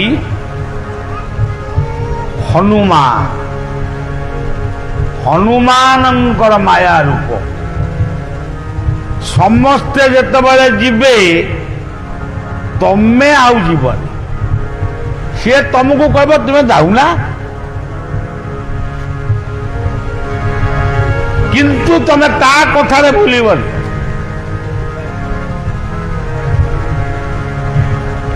ତମେ ଗୋଟିଏ କଥା କହିବ, ମୁଁ ରାମଙ୍କୁ କିଭଳି ପାଇବି, ମତେ ସେ ମନ୍ତ୍ରଟା ଆପଣ ଦିଅନ୍ତୁ। ଆଉ ଆପଣଙ୍କ ପରିଚୟ ମୁଁ ପାଇସାରିଛି, ଆପଣ ହଉଛନ୍ତି ହନୁମାନ। ଇଏ କଥାକୁ ଶୁଣି ସେ ଯାହା କହିଥିଲେ, ପ୍ରେତ ଯାହା କହିଥିଲା, ସେ କଥାକୁ ତୁଳସୀଦାସ ପାଳନ କଲେ। ପାହାଡ଼ ତଳକୁ ଗଲେ, ଗୋଟିଏ ବୟସ୍କ ଲୋକ ଲଣ୍ଠନଟିଏ ଧରି, ଭଗବାନ କଣ ଲଣ୍ଠନକୁ ତ ସେଇ ତିଆରି କରୁଛନ୍ତି, ଆଉ ଲଣ୍ଠନ ଧଇଲେ କ୍ଷତି କଣ? ସେଇ ହଉଛନ୍ତି ଲଣ୍ଠନ, ସେଇ ହଉଛନ୍ତି ଟର୍ଚ୍ଚ ଲାଇଟ୍, ସେଇ ହଉଛନ୍ତି ହାଲୋଜିନ, ସବୁ ତ ସେଇ। ଆଉ କଣ ଏଇ ଯୋଉ ଆମେ ଆଇଲା ବେଳେ ଯୋଉ ଡ୍ରୋନଟା କଣ ଉଡଉଥିଲେ ପିଲା କିଏ, କଣ ମୋ ଫଟୋ ଉଠେଇଲେ କି କଣ କରୁଥିଲେ? ବାବୁ ଆମ ଶ୍ରୀମନ୍ଦିର ଉପରେ ବି ଡ୍ରୋନ ଉଡ଼ିଲାଣି। ଯାହା ହଉ ଭଲ ଭଲ ଭଲ ପାଇଁ, ମଣିଷର ଭଲ ପାଇଁ ସବୁ କଥା ସୃଷ୍ଟି ହଉଛି, କିନ୍ତୁ ମଣିଷଟାକୁ ବେଳେ ବେଳେ ଭଲର ବିପରୀତ କଥାଟାକୁ ଚିନ୍ତା କରୁଛି।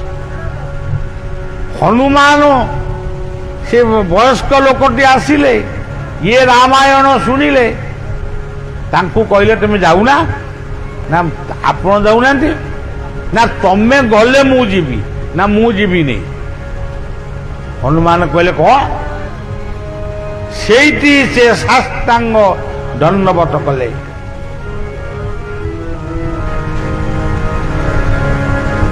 हे हनुमान, हे महावीर,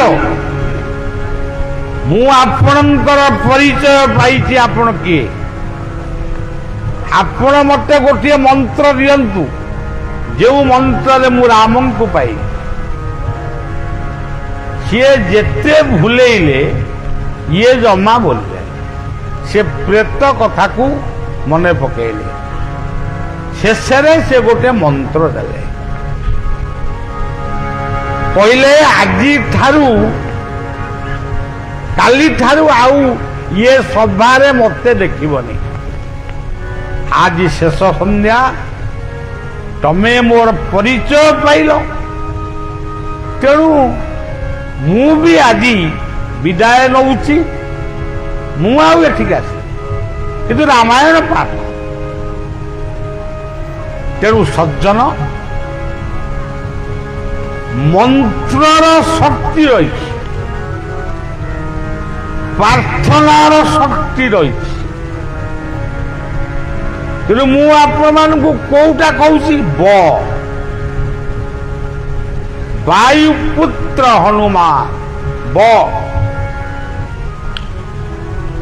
बलवान भक्तवीर हनुमान, ये हूँ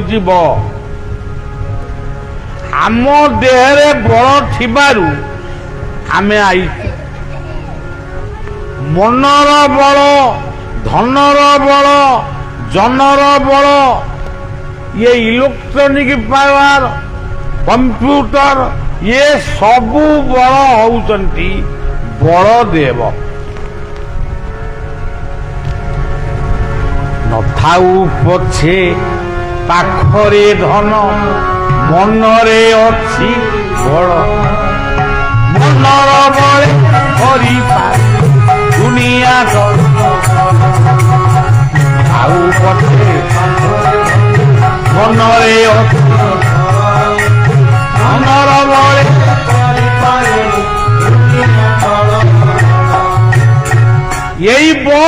ହେଉଛନ୍ତି ବ୍ରହ୍ମ, ଯାହାଙ୍କୁ ସମସ୍ତେ ଡାକୁଛନ୍ତି। ଆମେ ଡାକୁଛୁ ଭଗବାନ। ଏ ଭଗବାନ କଣ? ଭ କହିଲେ ଭବ ବା ପୃଥିବୀ, ଗ କହିଲେ ଇଏ ପୃଥିବୀର ଗତି, ସମୁଦ୍ରର ଗତି, ପବନର ଗତି, ସୂର୍ଯ୍ୟଙ୍କର ଗତି, ଚନ୍ଦ୍ରମାର ଗତି, ଇଏ ହଉଛି ଗ। ଏ ବ ଭଗବାନ ଗ, ଭ ଗ।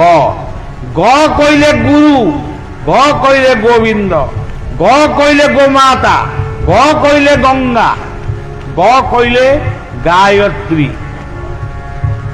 ଆଉ ଗ କହିଲେ ଗୋମାତା। ଏଟା କହିସାରିଲେ ନା କଣ? ତେଣୁ ଇଏ ଗ ଭିତରେ ଏତେ କଥା ଅଛି। ଆଜି ଗ କୁ ଆପଣ ମାନେ ସବୁ ଛାଡି ଦେଇଛନ୍ତି, ସେ ରାସ୍ତାରେ ବୁଲୁଛନ୍ତି। ଆଗରୁ ଷଣ୍ଢ ବୁଲୁଥିଲେ, ବଳଦ ହଳ ବୁଲଉଥିଲେ, ବର୍ତ୍ତମାନ ବଳଦ ଜମା ଦେଖା ଯାଉନାହାନ୍ତି। ସେ କୁଆଡେ ଗଲେ କେଜାଣି? ଆଉ ଗାଈ ଦେଖା ଯାଉଛନ୍ତି, ସେ ଟୋପା ଟୋପା କ୍ଷୀର ଦଉଛନ୍ତି ବୋଲି ସିଏ ଟିକେ ଦେଖା ଯାଉଛନ୍ତି, କିନ୍ତୁ ଗୁହାଳ ନାହିଁ, ତାଙ୍କ ପାଇଁ ପଘା ନାହିଁ। କିନ୍ତୁ ଆହ୍ୱାନ ଆମେ ଦଉଛୁ ଗୋ ହତ୍ୟା ବନ୍ଦ, କିନ୍ତୁ ଆରେ ଗାଈକି ହତ୍ୟା କରିବା ପାଇଁ ଆମେ ବିକ୍ରୟ ମଧ୍ୟ କରୁଛୁ।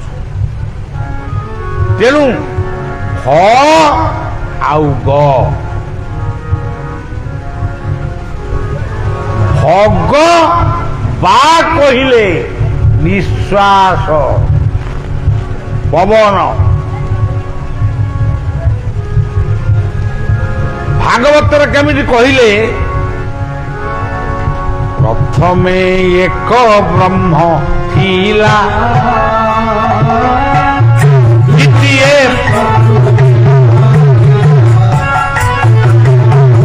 ପ୍ରଥମେ ଏକ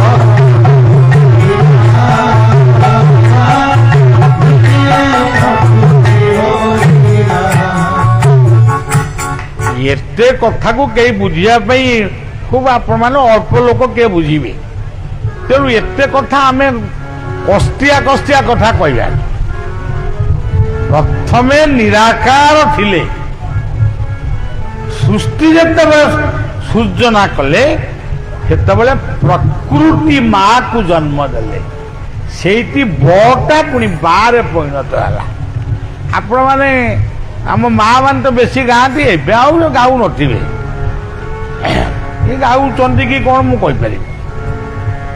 ମୁଁ ଯାଇ ଆର ଜନ୍ମରେ କୋଉ ଜନ୍ମ ହେଲେ ମୋ ମା କଣ ଗୀତ ଗାଇବ ମୁଁ ଶୁଣିବି, କିନ୍ତୁ ମୋ ପିଲାଦିନେ ମୁଁ ସେଇ ଗୀତ ଶୁଣି, ଭୋରେ ବାଇ ଭୋ ଭୋରେ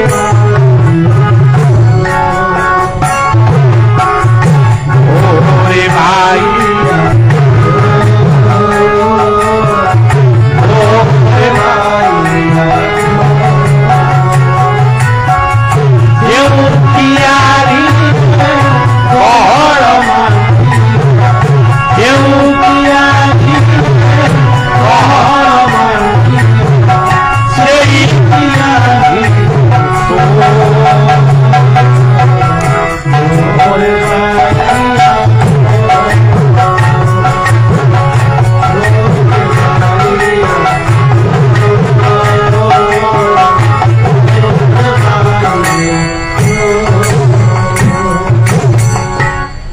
ବା କହିଲେ ନିଶ୍ୱାସ, ଇ କହିଲେ ଈଶ୍ୱର। ସେ କୋଉଠି ଅଛନ୍ତି? ଆମ ହୃଦୟରେ ଅଛନ୍ତି। ଭଲ କରି ମନେ ରଖିଥିବେ, ସିଏ ମନ୍ଦିରରେ ଅଛନ୍ତି, ମସଜିଦରେ ଅଛନ୍ତି, ଚର୍ଚ୍ଚରେ ଅଛନ୍ତି, ପାହାଡ଼ ପର୍ବତ ନଦ ନଦୀ ସମୁଦ୍ର ଆକାଶ ସବୁଠି ଅଛନ୍ତି, କିନ୍ତୁ ତମେ କୋଉଠି ଚିନ୍ତା କରିବ? ବିଛଣାରୁ ଉଠିବା ମାତ୍ରକେ ଏଇ ହୃଦୟ ମନ୍ଦିରକୁ ଚିନ୍ତନ କରିବ। ଏଇଠି ସେ ଅଛନ୍ତି। ଏଇଟା ମୁଁ କହୁନି, ଗୀତା କହୁଛି। ଈଶ୍ୱର ସର୍ବଭୂତାନାଂ ହୃଦୟ ସ୍ୱର୍ଜୁନ ତିଷ୍ଠ। ସେ ହୃଦୟରେ ଅଛନ୍ତି। ଆଉ ତା ନାଁ କଣ? ସେ କୋଉ ନାଁରେ ଅଛନ୍ତି? କହିଲେ ଆତ୍ମା। ସିଏ ଖାଲି ବାବାଜୀ ବୈଷ୍ଣବଙ୍କ ପାଖରେ ନାହାନ୍ତି। ଗୀତାର 5ମ ଅଧ୍ୟାୟରେ କହିଲେ ବିଦ୍ୟା ବିନୟ ସମ୍ପନ୍ନେ ବ୍ରାହ୍ମଣେ ଗଭୀରସ୍ତେ ସୁନୀଚୈବ ପଣ୍ଡିତ।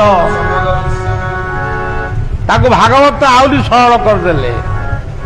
ସକଳ ଘଟେ ନାରାୟଣ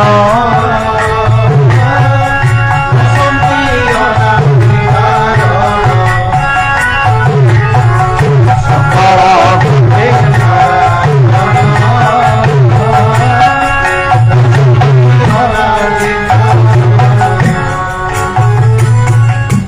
ତେଣୁ ତାଙ୍କୁ ସେଇଭଳି ବିଶ୍ୱାସରେ ଖୋଜିଲେ ହବ ନା। ଏଇ ହୃଦୟର ଦେବତା ସେ। ଭଗବା ତାପରେ କଣ? ନଟି କଣ? ନମ୍ରତା। ଯେଉଁଠି ନମ୍ରତା ଅଛି ଭଗବାନ ସେଇଠି ଅଛନ୍ତି। ଯେଉଁଠି ପାଣ୍ଡିତ୍ୟର ଅହଙ୍କାର ଅଛି, ଗର୍ବ ଅଛି, ହିଂସା ଅଛି, ମିଥ୍ୟା ଅଛି, ସେଠି ଭଗବାନଙ୍କର ମନ୍ଦିର। ମୁଁ ଗୋଟେ ଜାଗାକୁ ଯାଇଥିଲି କଥା କରିବା ପାଇଁ। ଏଟା ବ୍ରହ୍ମପୁର ଆସ୍କା। ଆସ୍କା ଚିନି କଳା ଦୌଡ଼ିଥିଲା। ଗୋଟେ ଲୋକ ମଦ ବେପାରୀ, ସିଏ ଗୋଟେ ମନ୍ଦିର କରିଛି। ତାକୁ ଦେଖିବ ମାନେ ତାକୁ ଦେଖିବାକୁ ହବ, ଚିନ୍ତା କରିବାକୁ ହବ ଇଏ କଲା କେମିତି। ସେଇ ମନ୍ଦିରରେ ମୋର ସଭା। ମୁଁ ଗୀତା ଟିକେ କହିବି। ମତେ ତ ବେଶୀ କଥା କହି ଆସେନା, ଯେତିକି ଯାହା ମୁଁ ଜାଣିଥିଲି ଟିକେ କହିଲି। ଶେଷ ଦିନ ମୁଁ ଜାଣିବାକୁ ପାଇଲି ଆକୁ କିଏ, ଆର ଓନର କିଏ, ଆକୁ କରିଛନ୍ତି କିଏ। ସେ ତାଙ୍କ ନାଁ କହିଲେ। ସେ କଣ କରନ୍ତି ନା ମଦ ବେପାର କର। ମୁଁ କହିଲି ଆଗେ ମତେ କହିଥିଲେ ମୁଁ ଜମା ସେଠି କହିନଥାନ୍ତି। ସିଏ ଭାବୁଥିବେ ମୁଁ ମଦ ବିକ୍ରି କରି ଯେତେ ଯୁବକ ମାନଙ୍କ ଜୀବନକୁ ନଷ୍ଟ କଲେଣି, ମୁଁ ତାଠାରୁ ଆହୁରି ଅଧିକ ଅର୍ଥ ଉପାର୍ଜନ କରିଛି। ସିଏ ଅର୍ଥରେ ଯଦି ଗୋଟେ ମୁଁ ମନ୍ଦିର କରିଦେବି, ମୋ ପାପ ଯାକ ସବୁ ଚାଲିଯିବ, ମୁଁ ପୁଣ୍ୟ ପାଇବି। ଏପରି କଥା ଭାବି କୌଣସି ମନ୍ଦିର, ମଠ ମନ୍ଦିର କରନା କି ମଠ ମନ୍ଦିରକୁ ଯାଅନା। ତେଣୁ ଭଗବାନଙ୍କର ପ୍ରଥମ ଅକ୍ଷର ହଉଛି ଭ। ଭ କହିଲେ ଭକ୍ତି। ଭକ୍ତିଟା କଣ? ଭ କହିଲେ ଭବ, ପୁଣି ଭ କହିଲେ ଭକ୍ତି। ଆପଣମାନେ ଭକ୍ତିରେ ବସିଛନ୍ତି। ଯିଏ ବଳିଆକୁ ଡାକିଛନ୍ତି ସେ ଭକ୍ତିରେ ଡାକିଛନ୍ତି। ଯଦି ଭକ୍ତିରେ ଯଦି ପ୍ରୀତି ନାହିଁ, ତାହେଲେ ସେ ଭକ୍ତି ହେଲା ମାନେ ମୂଲ୍ୟ କିଛି ନାହିଁ। ସେ କେମିତି କହୁଛନ୍ତି ଭାଗବତରେ, ଭକ୍ତିରେ ପ୍ରୀତି ନାହିଁ ଯାର ସେ କାହୁ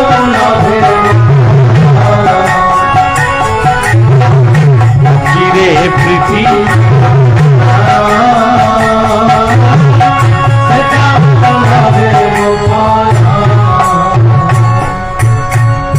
ଭଲ ପାଇବା ଯଦି ନାହିଁ, ତାହେଲେ ଦୁନିଆରେ ତୁମେ କିଛି ପାଇବନି। ଆପଣମାନେ ଦେଖୁଥିବେ ଆଜି ଟିଭି ପରଦାରେ, ପତ୍ର ପତ୍ରିକା ମାଧ୍ୟମରେ ମୁଁ ବି ଟିଭି ଦେଖେ, କେବଳ ମାନେ ସମ୍ବାଦ ଶୁଣେ। ସିଏ ସମ୍ବାଦ ଶୁଣୁ ଶୁଣୁ ବେଳେ ବେଳେ ଏମିତି ସମ୍ବାଦ ଆମେ ଶୁଣୁ ଆମ ରାତିରେ ଆଉ ନିଦ ହଏନି। ଝିଅଟିଏ ଗୋଟିଏ ପୁଅକୁ ଭଲ ପାଇଲା, ଭଲ ହେଲା, ଭଲ ପାଇଲା। ତା ମା ତାକୁ ବିରୋଧ କଲା, ତୁ ତାକୁ ବିବାହ ହେଇପାରିବୁ। ସିଏ କଣ କଲା, ମାକୁ ତାର 10-12 ବର୍ଷର ଛୋଟ ଭାଇକୁ ହତ୍ୟା କରି କେନାଲରେ ପକେଇ ଦେଇ ତାର ସେ ପ୍ରେମିକା ସାଙ୍ଗରେ ପଳେଇଲା। ଇଏ କାଳେ ପ୍ରେମ। ଆମର ଅଭିମନ୍ୟୁ ଲେଖିଲେ, ଅପ୍ରାକୃତ ପ୍ରେମ ମୂର୍ତ୍ତି ଜୟ ଅବ୍ରତଲି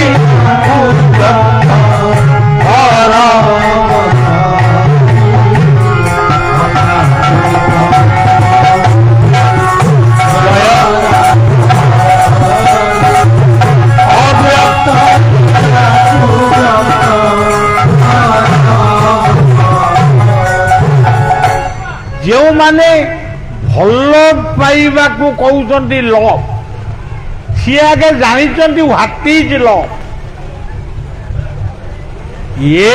LOVE ଲଭ୍। ଏଲ୍ କଣ? Love, love life, obedient of life, sweet version of life, eternal of life. ତେଣୁ ତମେ ସବୁ କି ଲଭ୍ ଜାଣିଛ? ଆମେ ଭଗବାନଙ୍କୁ ଲଭ୍ କରିକିରି ଆମର ଜମି ଥିଲା, କୋଠା ଥିଲା, ବାପା ଥିଲେ, ବୋଉ ଥିଲେ, ଭାଇ ଥିଲେ, ମାମୁଁ ଥିଲେ, ମାଇଁ ଥିଲେ, ଆମେ ତାକୁ ସବୁ ଛାଡ଼ି ପଳେଇଲୁ। ଆମେ ତ ଛୋଟିଆ ଲୋକ। ଭଗବାନ ବୁଦ୍ଧ ରାଜାର ପୁଅ ଥିଲେ, ତାଙ୍କର ସ୍ତ୍ରୀ ଥିଲେ, ତାଙ୍କର ପୁଅ ଥିଲା, ସବୁକୁ ଛାଡ଼ି ପଳେଇଲେ। ତମେ କି ଲଭ୍ ଜାଣିଛ? ପ୍ରେମ ଇଏ ପରମ ଶ୍ରେଷ୍ଠ। ଆଚ୍ଛା, କହିପାରିବେ କି? ମୁଁ ତ ବୟସ୍କ ବାବୁ ମାନଙ୍କୁ କହୁନି, ପିଲାମାନଙ୍କୁ କହୁଛି, ବାପ ମାଙ୍କ ଭଳି ଆଉ ଏ ଦୁନିଆରେ କିଏ ତମକୁ ବେଶୀ ଭଲ ପାଏ? ଗୋଟିଏ ପିଲା ଭଲ ପାଉଥିଲା, ଜଣଙ୍କୁ ଭଲ ପାଉଥିଲା। ସିଏ ଗୋଟାଏ ଘର ପୋଡ଼ି ପାଣି ପକେଇବାକୁ ଯାଇଥିଲା, ତା ଦେହରେ ନିଆଁ ଲାଗିଗଲା, ତା ମୁହଁ ଗୁଡାକ ସବୁ ପୋଡ଼ି ପାଡ଼ିଗଲା, ସେ ବିକଳାଙ୍ଗ ହେଇଗଲା। ତାପରେ ଯେମିତି ଭଲ ହେଲା, ସେ ଝିଅଟିକି ଆସି କହିଲା, ଆଉ ଆମର ବିବାହର କୋଉଦିନ ହବ? ସେ ଯେମିତି ତା ରୂପକୁ ଅନେଇଦେଲା, ଛି ଛି ଛି ଛି, ମୁଁ ତମକୁ ବାହା ହେବି ନା କାଇଁ? ମୁଁ ଯାହାକୁ ଭଲ ପାଉଥିଲି ସିଏ ସବୁ ନିଆଁରେ ପୋଡ଼ି ଯାଇଛି। ଦେଖନ୍ତୁ ସଜ୍ଜନ, ତାକୁ ଉପେକ୍ଷା କଲା, ମୁଁ ତତେ ବିବାହ ହେବିନି। ଆମର ସେଇ କଥା ଲେଖିଛନ୍ତି ଆମ ମହାପୁରୁଷ। ଚର୍ମ ବେଢ଼ିଛି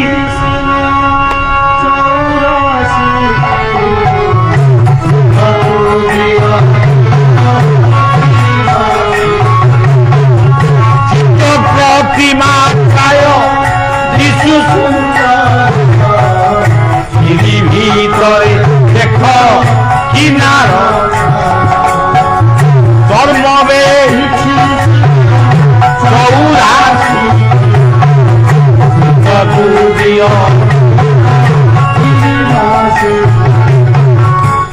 জীবনর এই হଉଛି লাভ। তেଣୁ ସଜ୍ଜନ এই ହଉଛନ୍ତି ପ୍ରକୃତ ଭଗବାନଙ୍କର ଭକ୍ତ। ଭକ୍ତିକୁ ଠାରେ ଦୁର୍ବା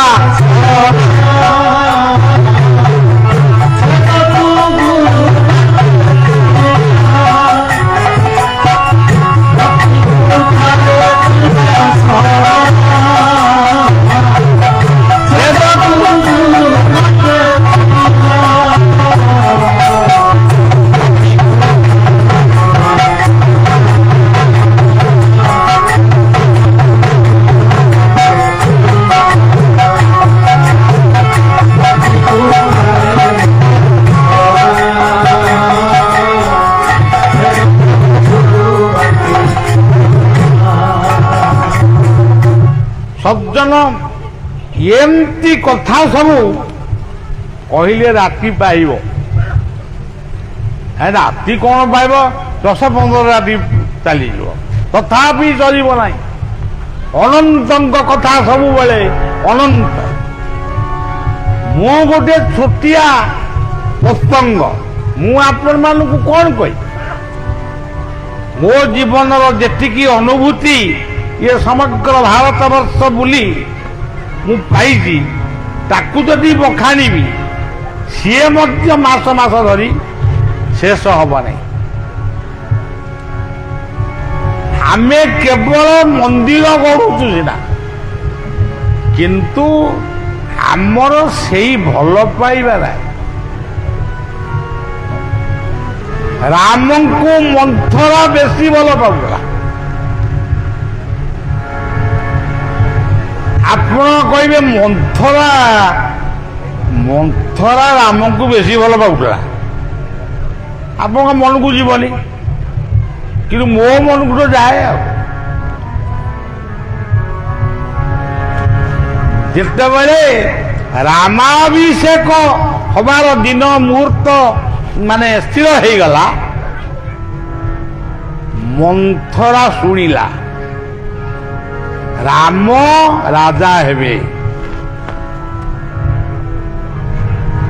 ସେତିକି ବେଳେ ତାଙ୍କର ମନେ ପଡ଼ିଗଲା ମୁଁ କିଏ। ମନ୍ଥରାର ମନେ ପଡ଼ିଗଲା ମୁଁ କିଏ। ମୁଁ ହଉଛି ଯୋଗମାୟାଙ୍କର ପ୍ରେରିତ ଜଣେ ଦୂତ। ମୁଁ କାହିଁକି ଆସିଥିଲି? କୈକେୟୀଙ୍କ ପାଖରେ ସେବିକା ହେବି। ଆଉ ଯେତେବେଳେ ରାମ ଯେତେବେଳେ ରାଜା ହେବେ, ମୁଁ କୈକେୟୀଙ୍କି କହିବି ତୋ ପୁଅ ଭରତ ରାଜା ହବ, ରାମ ଜଙ୍ଗଲକୁ ଯିବ।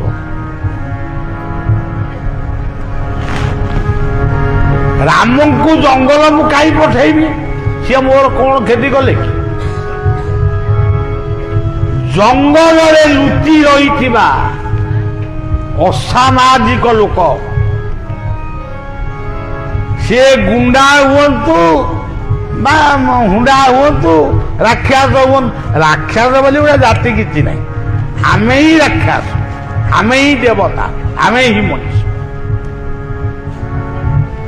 ଭରତ 14 ବର୍ଷ ରାଜା ହବ, ରାମ 14 ବର୍ଷ ଜଙ୍ଗଲରେ ବୁଲିବେ।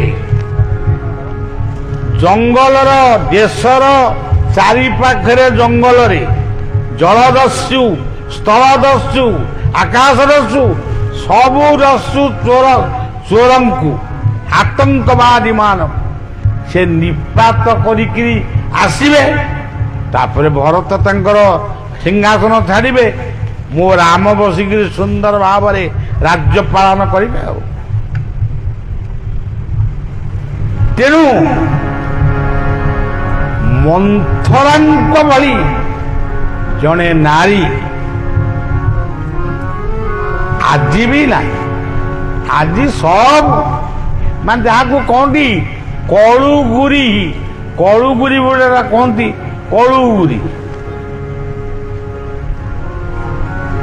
ରାମ କହିଲେ ଆନନ୍ଦ, ଲକ୍ଷ୍ମଣ କହିଲେ ଚରିତ୍ର, ସୁଚରିତ୍ର।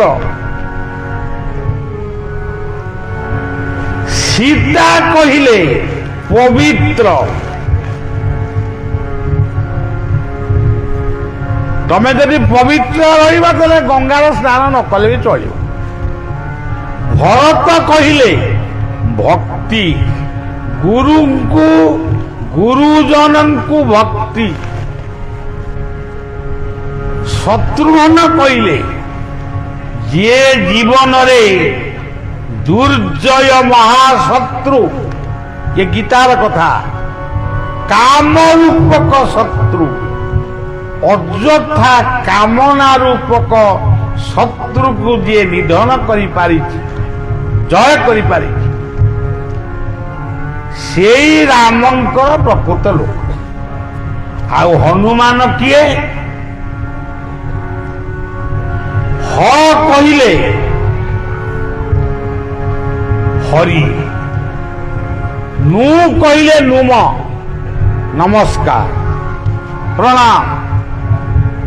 ମା କହିଲେ ମାଟି ମା ଠାରୁ ଜନ୍ମଦାତ୍ରୀ ମା ପର୍ଯ୍ୟନ୍ତ ସମସ୍ତଙ୍କୁ ଯିଏ ସମ୍ମାନ ଦିଏ ସିଏ ହଉଛନ୍ତି ହନୁମାନ। ଆଉ ନ କହିଲେ ନମ୍ରତା। ତେଣୁ ସଜ୍ଜନ,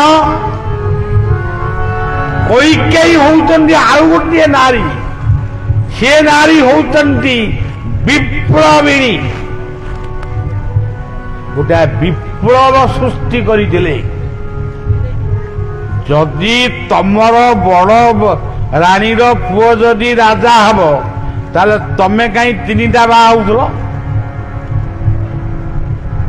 ତେଣୁ ଯଦି ତମେ ଜାଣିଛ ମୋ ବଡ ରାଣୀର ବଡ ପୁଅ ରାଜା ହବ ତାହେଲେ ମତେ କାହିଁ ଆଣୁଥିଲ? ସୁମିତ୍ରାକୁ କାହିଁ ଆଣୁଥିଲ? ଯଦି ଆମେ ତିନୋଟି ମା, ଆମ ପୁଅ ସବୁ ଗୋଟେ ଗୋଟେ ରାଜା ହେବେ, କିଏ 14 ବର୍ଷ ହଉ, କିଏ 5 ବର୍ଷ ହଉ, କିଏ 7 ବର୍ଷ ହଉ। ନାରୀ ଜାତି ସ୍ୱେଚ୍ଛାଚାରିଣୀ ହବା ଉଚିତ ନୁହେଁ।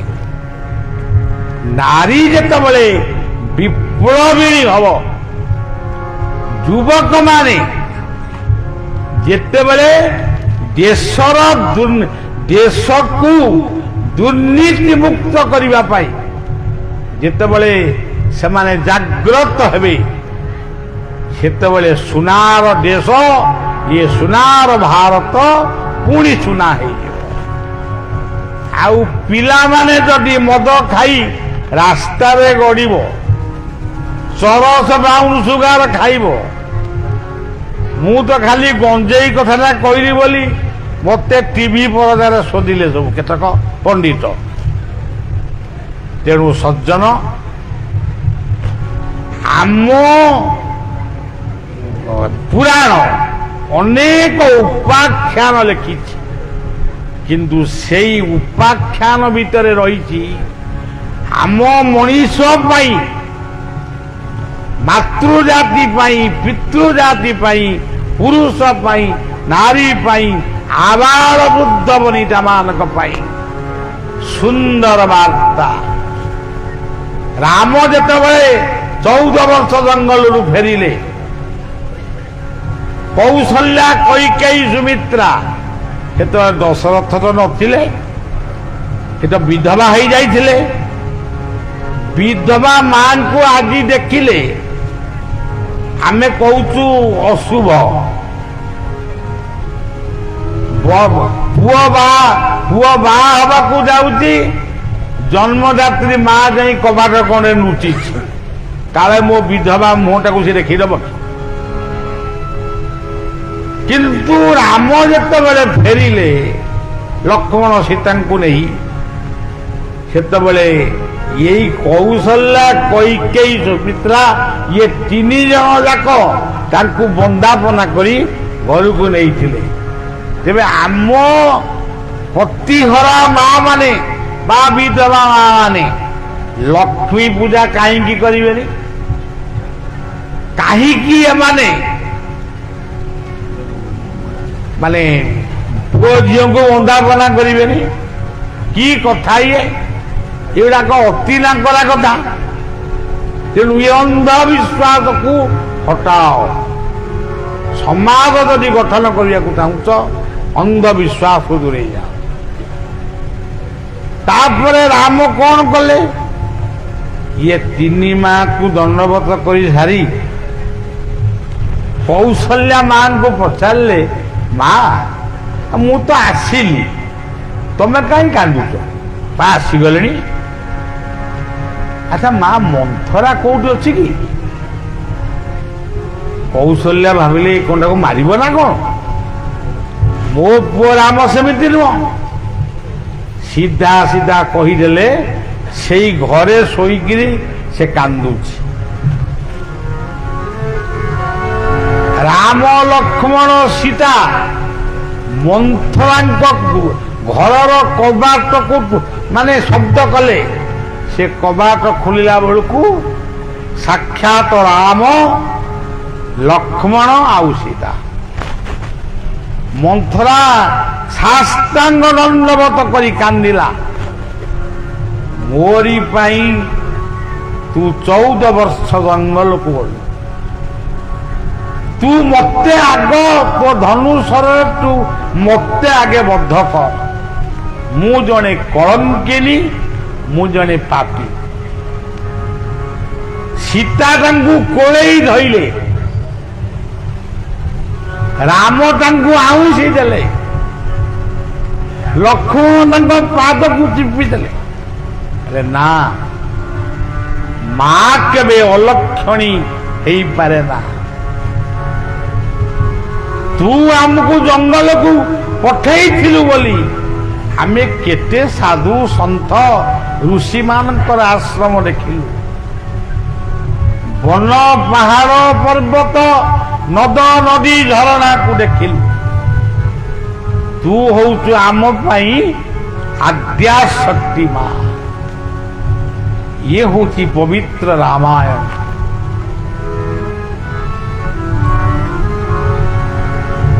ଏମିତି କଥା ଯଦି ଆପଣ ଭାବିବେ, ରାବଣକୁ ମୂର୍ତ୍ତି କରି ପୋଡୁଛନ୍ତି, ଆମ ଅଞ୍ଚଳରେ ରାବଣ ପୋଡି କରିବେ ନାହିଁ। ଯଦି ପିଲାମାନେ ପୋଡିବ, ଦୁର୍ନୀତି ରାକ୍ଷସର ଗୋଟାଏ ଛବି କରି ତାକୁ ବରଂ ନିଆଁ ଲଗେଇ ପୋଡ, ବାଣ ଫୁଟେଇବନି। ଆଜି ଦୁର୍ନୀତି ରାକ୍ଷସ, ରାବଣ ରାକ୍ଷସ ନୁହେଁ। ସେ ସୀତାଙ୍କୁ ବଳାତ୍କାର କରିନି, ଜନକ ନନ୍ଦିନୀକୁ ସେ ଅଶୋକ ବନରେ ରଖିଛି। ରାବଣ ଜାଣି ଶୁଣିକିରି ସୀତାଙ୍କୁ ନେଇଯାଇଛି। ସେ କଥା ସବୁ କହିଲେ ସ୍ୱତନ୍ତ୍ର ସମୟ ଦରକାର। ଆରେ ଏତିକି କେବଳ ମନେ ରଖନ୍ତୁ, ରା କହିଲେ ରାମ, ରାମ ବଣକୁ ଯିବେ, ସେଇ ହେଲା ରାବଣ। ରାବଣ ନାମଟା ତାକୁ ସବୁବେଳେ ସୂଚେଇ ଦେଇଛନ୍ତି, ରାମ କେତେବେଳେ ବଣକୁ ଆସେ।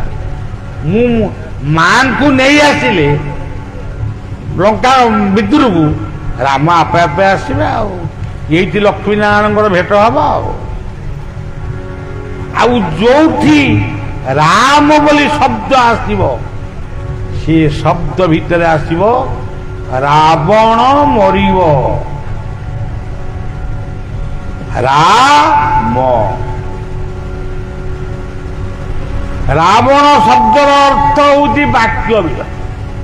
କଥା ବେଶୀ କହନ୍ତି, କାମ କମ କରନ୍ତି। ପବିତ୍ର ରାମାୟଣ ମହାଭାରତ, ତାକୁ ଯଦି ପ୍ରକୃତରେ ବିଶ୍ଳେଷଣ କରାଯିବ, ସମଗ୍ର ବିଶ୍ୱ ପାଇଁ ତାର ବାର୍ତ୍ତା ସୁନ୍ଦର। ତେଣୁ ଆମେ ତାକୁ ଗୋଟେ ଆଇମା କାହାଣୀ ଭଳି ଗପୁଛୁ, ସେଠି ବାର୍ତ୍ତା କୋଉଠୁ ଆସିବ? ତେଣୁ ସଜ୍ଜନ, ଆମେ ରାବଣ ଭଳି ଭଦ୍ର ମଣିଷ ହବୁ। ଆମେ ଆମ ପରିବାରକୁ ସୁବର୍ଣ୍ଣମୟ ଲଙ୍କା କରିବୁ। ଆମେ ଭଲ ମାନ୍ତ୍ରିକ ବ୍ରାହ୍ମଣ ହବୁ। ଶିବଲିଙ୍ଗ ବସେଇ ଦେଲେ ଶିବଙ୍କ ଭକ୍ତ ହୁଅନ୍ତିନି। ଯତ୍ର ଜୀବ ତତ୍ର ଶିବ, ଯତ୍ର ନାରୀ ତତ୍ର ଗୌରୀ। ତେଣୁ ସଜ୍ଜନ, ଏମିତି ବହୁତ କଥା ସରି ନାହିଁ, ଅଛି ବହୁ।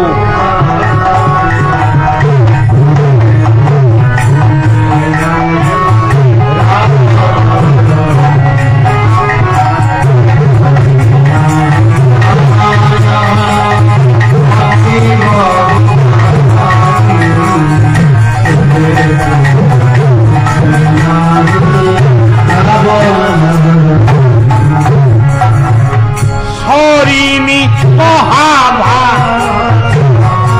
অছি সরিনি মহাভার অছি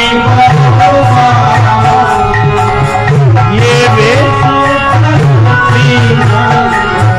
দুর্যোধন মেরে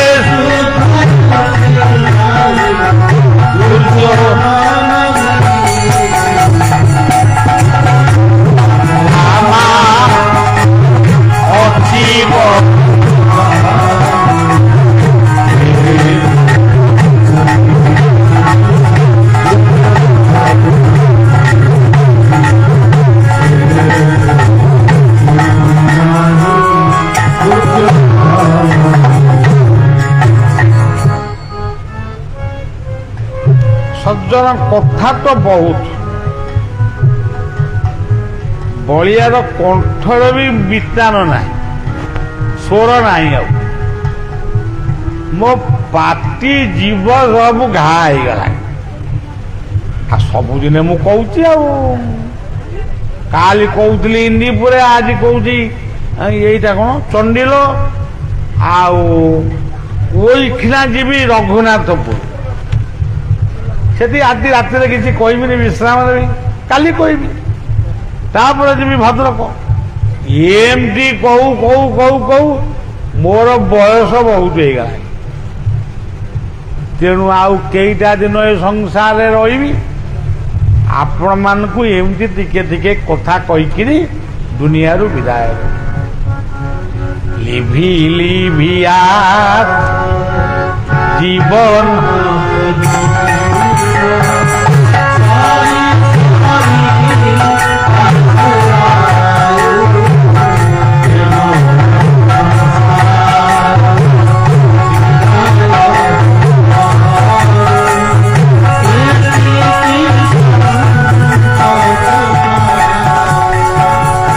तेणु सज्जन आपण मैंने टे बलिया को मन रखिए गोटा बलिया भाया गोटे बलिया बोली गोटे लोक थिला सी आम गाँ को आई पिला मानू कही मद मादक छाड़ गछ लगाओ हाँ मत डाकिल बर्तमान दक्षिणा मोर ना मुझे जीवी रावण भी राम को दक्षिणा मागे राम भी रावण को कही आपण को हे दशानन मु आपन को की दक्षिणा देवी आपन तो सेतुबंध प्रतिष्ठा कले आपन को की दक्षिणा देवी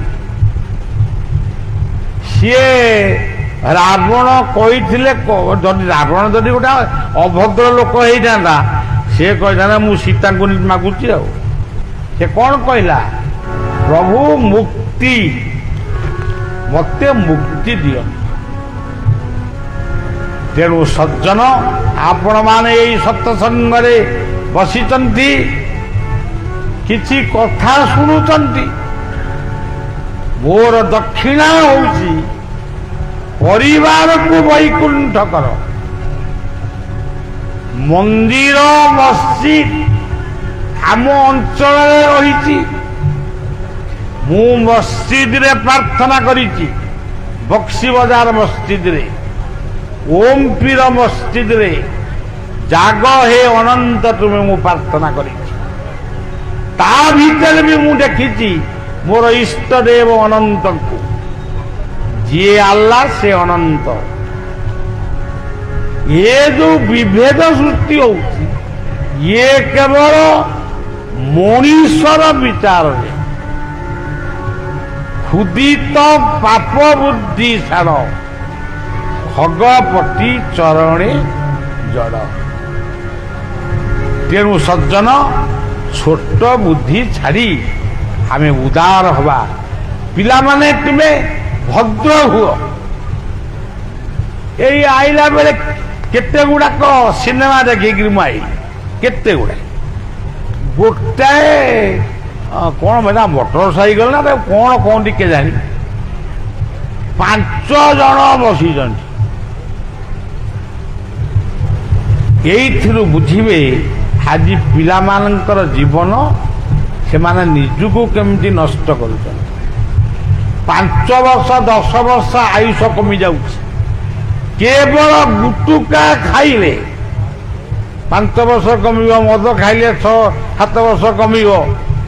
ଆମେ ତ ହିସାବ କରିଦେଇଛୁ। ତେଣୁ ମଦ୍ୟ ମାଦକ ଛାଡ଼ି ସୁନ୍ଦର ପରିବାର ଗଠନ କର। ଏ ଜୀବନ ହଉଛି ଗୋଟିଏ ମନ୍ଦିର। ଏଇ ମନ୍ଦିରକୁ ସୁନ୍ଦର କର। ସୁନ୍ଦର ତୁମ ଚରଣ ସୁନ୍ଦର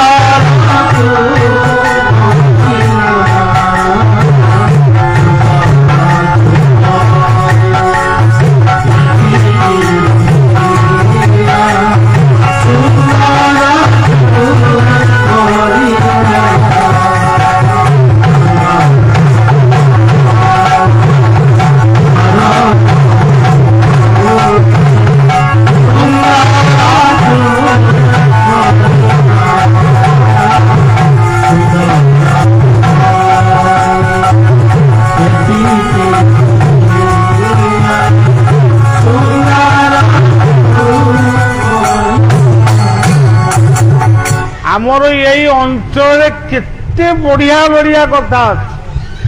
ଇଏ ଜିଲ୍ଲା ହଉଛି ଜଗତସିଂହପୁର, ଜଗନ୍ନାଥଙ୍କ ନାଁରେ। ଏଇ ଜଗତସିଂହପୁର ଜିଲ୍ଲାରେ ଗୋଟେ ଜଙ୍ଗଲ ଅଛି ଯାହାକୁ ଧ୍ରୁବ ତପସ୍ୟା ସ୍ଥାନ ବୋଲି କୁହନ୍ତି। ଏଇ ଜଗତସିଂହପୁର ଜିଲ୍ଲା ଏଇ ନିକଟରେ ପରଶୁରାମଙ୍କର ପୂଜା ହୁଏ। ପରଶୁରାମ ଶାରଦାଙ୍କ ବାଟ ଦେଇକି ଆସିଥିଲେ। ଶାରଦାଙ୍କ ମୂର୍ତ୍ତି କି ପରଶୁରାମ ଉଦ୍ଧାର କରିଥିଲେ। ଗୋସ୍ୱାମୀ ଶୂଦ୍ରମୁନି ଶାରଳା ଦାସ ଓଡ଼ିଆର ଆଦି କବି। ଏଇ ଶାରଳାଙ୍କ ପୀଠରେ ସିଏ ସ୍ୱତନ୍ତ୍ର ମହାଭାରତ ରଚନା କରିଥିଲେ। ଏଇଠି ନୃସିଂହଙ୍କର ପୂଜା ଚାଲିଛି ଏ ନିକଟରେ ସବୁ। ମୁଁ ସେ ଗାଁ ନାଁ ସବୁ କହିପାରୁନି, ପାଟିରେ ବସିବନି। ଏଇ ଯୋଉ ଜଗନ୍ନାଥପୁର ଓରବା କଣ ଏମିତି ସବୁ ତୁଳଙ୍ଗ, ଆରି ଭିତରେ ବହୁତ କଥା ଅଛି। ଆଉ ଏଇ ଅଞ୍ଚଳ ରହିଛି କ୍ଷୀରାବ୍ଦି ସମୁଦ୍ର ସ୍ୱରୂପୀ ବଙ୍ଗୋପସାଗର କୂଳରେ। ବଙ୍ଗୋପସାଗରକୁ କ୍ଷୀରାବ୍ଦି ସମୁଦ୍ର ବୋଲି କୁହାଯାଏ। ତେଣୁ ସଜ୍ଜନ ଏସବୁ କଥାକୁ ମନେ ରଖିବେ। ଆମର ଗର୍ବ, ଆମର ଗୌରବ ହଉଛି ଭାଇଚାରା। ଆଜି ବି ଗାଁ ଗହଳିରେ ଯଦିଓ ଭାଇଚାରା ଅଛି, କୋଉଠି ହଣାହଣି ବି ହଉଛି। ତେଣୁ ଆମେ କହିଲେ ସଂକଳ୍ପନୀୟ, ନା କହିଲେ ଭଗବାନଙ୍କର ଯେକୌଣସି ନାମକୁ ଭଜନ କର, କହିଲେ ତତ୍ଵକୁ ବୁଝ, କଥାର ରହସ୍ୟକୁ ବୁଝ। ଖାଲି ଶୁଣିଦେଲ, ଉପର ମୁହଁରେ ଭଲ କି ମନ୍ଦ କହିଦେଲ, ସେମିତି ନୁହେଁ। ଆଉ ପାଠ ପଢି ଭଲ ମଣିଷ ହୁଅ, ନମ୍ରତା ଗୁଣକୁ ଆଚରଣ କର। ଏଇ ହଉଛି ସନାତନ। ତେଣୁ ସଜ୍ଜନ ବଳିଆ ଆଉ କହିପାରିବନି। ବଳିଆ ବିଦାୟ ନେବ, ବାଣୀକି ବିଶ୍ରାମ ଦେବ, ଆଉ ଆପଣମାନେ ଫେରିବେ। ପୁଣି କେତେବେଳେ ଏ ଅଞ୍ଚଳକୁ ଆସିବା ପାଇଁ ଯଦି ଥିବ ଆସିବେ, ଆଉ କହିଲେ ଆସିପାରିବେ। ଯଦି ଭଗବାନଙ୍କର ଇଚ୍ଛା ଥିବ, ମୁଁ ଆସିଥିଲି ଆପଣଙ୍କର ସେ ଜଗନ୍ନାଥପୁର ଗଣେଶ ପୂଜାକୁ, ଲୋକ ଟିକେ କମ ହେଇଥିଲେ, କିନ୍ତୁ ହିନ୍ଦୁ ମୁସଲମାନ ମାନେ ଏକତ୍ର ବସିକିରି କଥା ଶୁଣୁଥିଲେ। ଏଇଠୁ ମୁସଲମାନ ମାନେ ଆମର ଶରତ ବାବୁ, ଜଗନ୍ନାଥ ବାବୁ, ଏମାନେ ସବୁ ସେମାନଙ୍କୁ ନେଇକିରି ଯାଆନ୍ତି ଆଶ୍ରମରେ। ଆମର ଆଲ୍ଲାଙ୍କୁ ପ୍ରାର୍ଥନା କରୁ, ପ୍ରସାଦ ସମସ୍ତେ ମିଳିମିଶି ପାଉ। ତେଣୁ ଏଇ ହେଉଛି ଭାଇଚାରା। ଆଉ ହଣାହଣି କଟାକଟି ଏଗୁଡ଼ାକ ଆଦୌ ଉଚିତ ନୁହେଁ। ଭଲ ମଣିଷ ହବା ଇଏ ହେଉଛି ଆମର ଜୀବନର ସଂକଳ୍ପ। ଆଉ ବାପ ମାଙ୍କୁ ବୁଢା ବୁଢୀ କହିକିରି ଘୃଣା କରିବା ଏଗୁଡ଼ାକ ଅତି ଛୋଟ କଥା ଗୁଡ଼ାକ। ହଉ, ବର୍ତ୍ତମାନ କୀର୍ତ୍ତନ କରିବା।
सर्वे भवन्तु।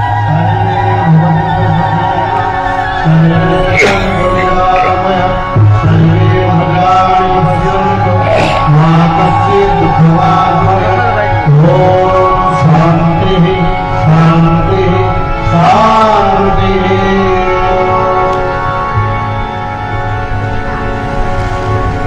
समस्ते प्रसाद पाई जीवे ना कौन गृहकर्ता समस्त को निवेदन करुँच आपण मैंने समस्ते प्रसाद पाई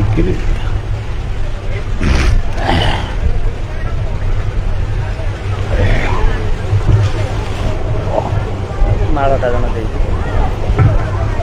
এইটা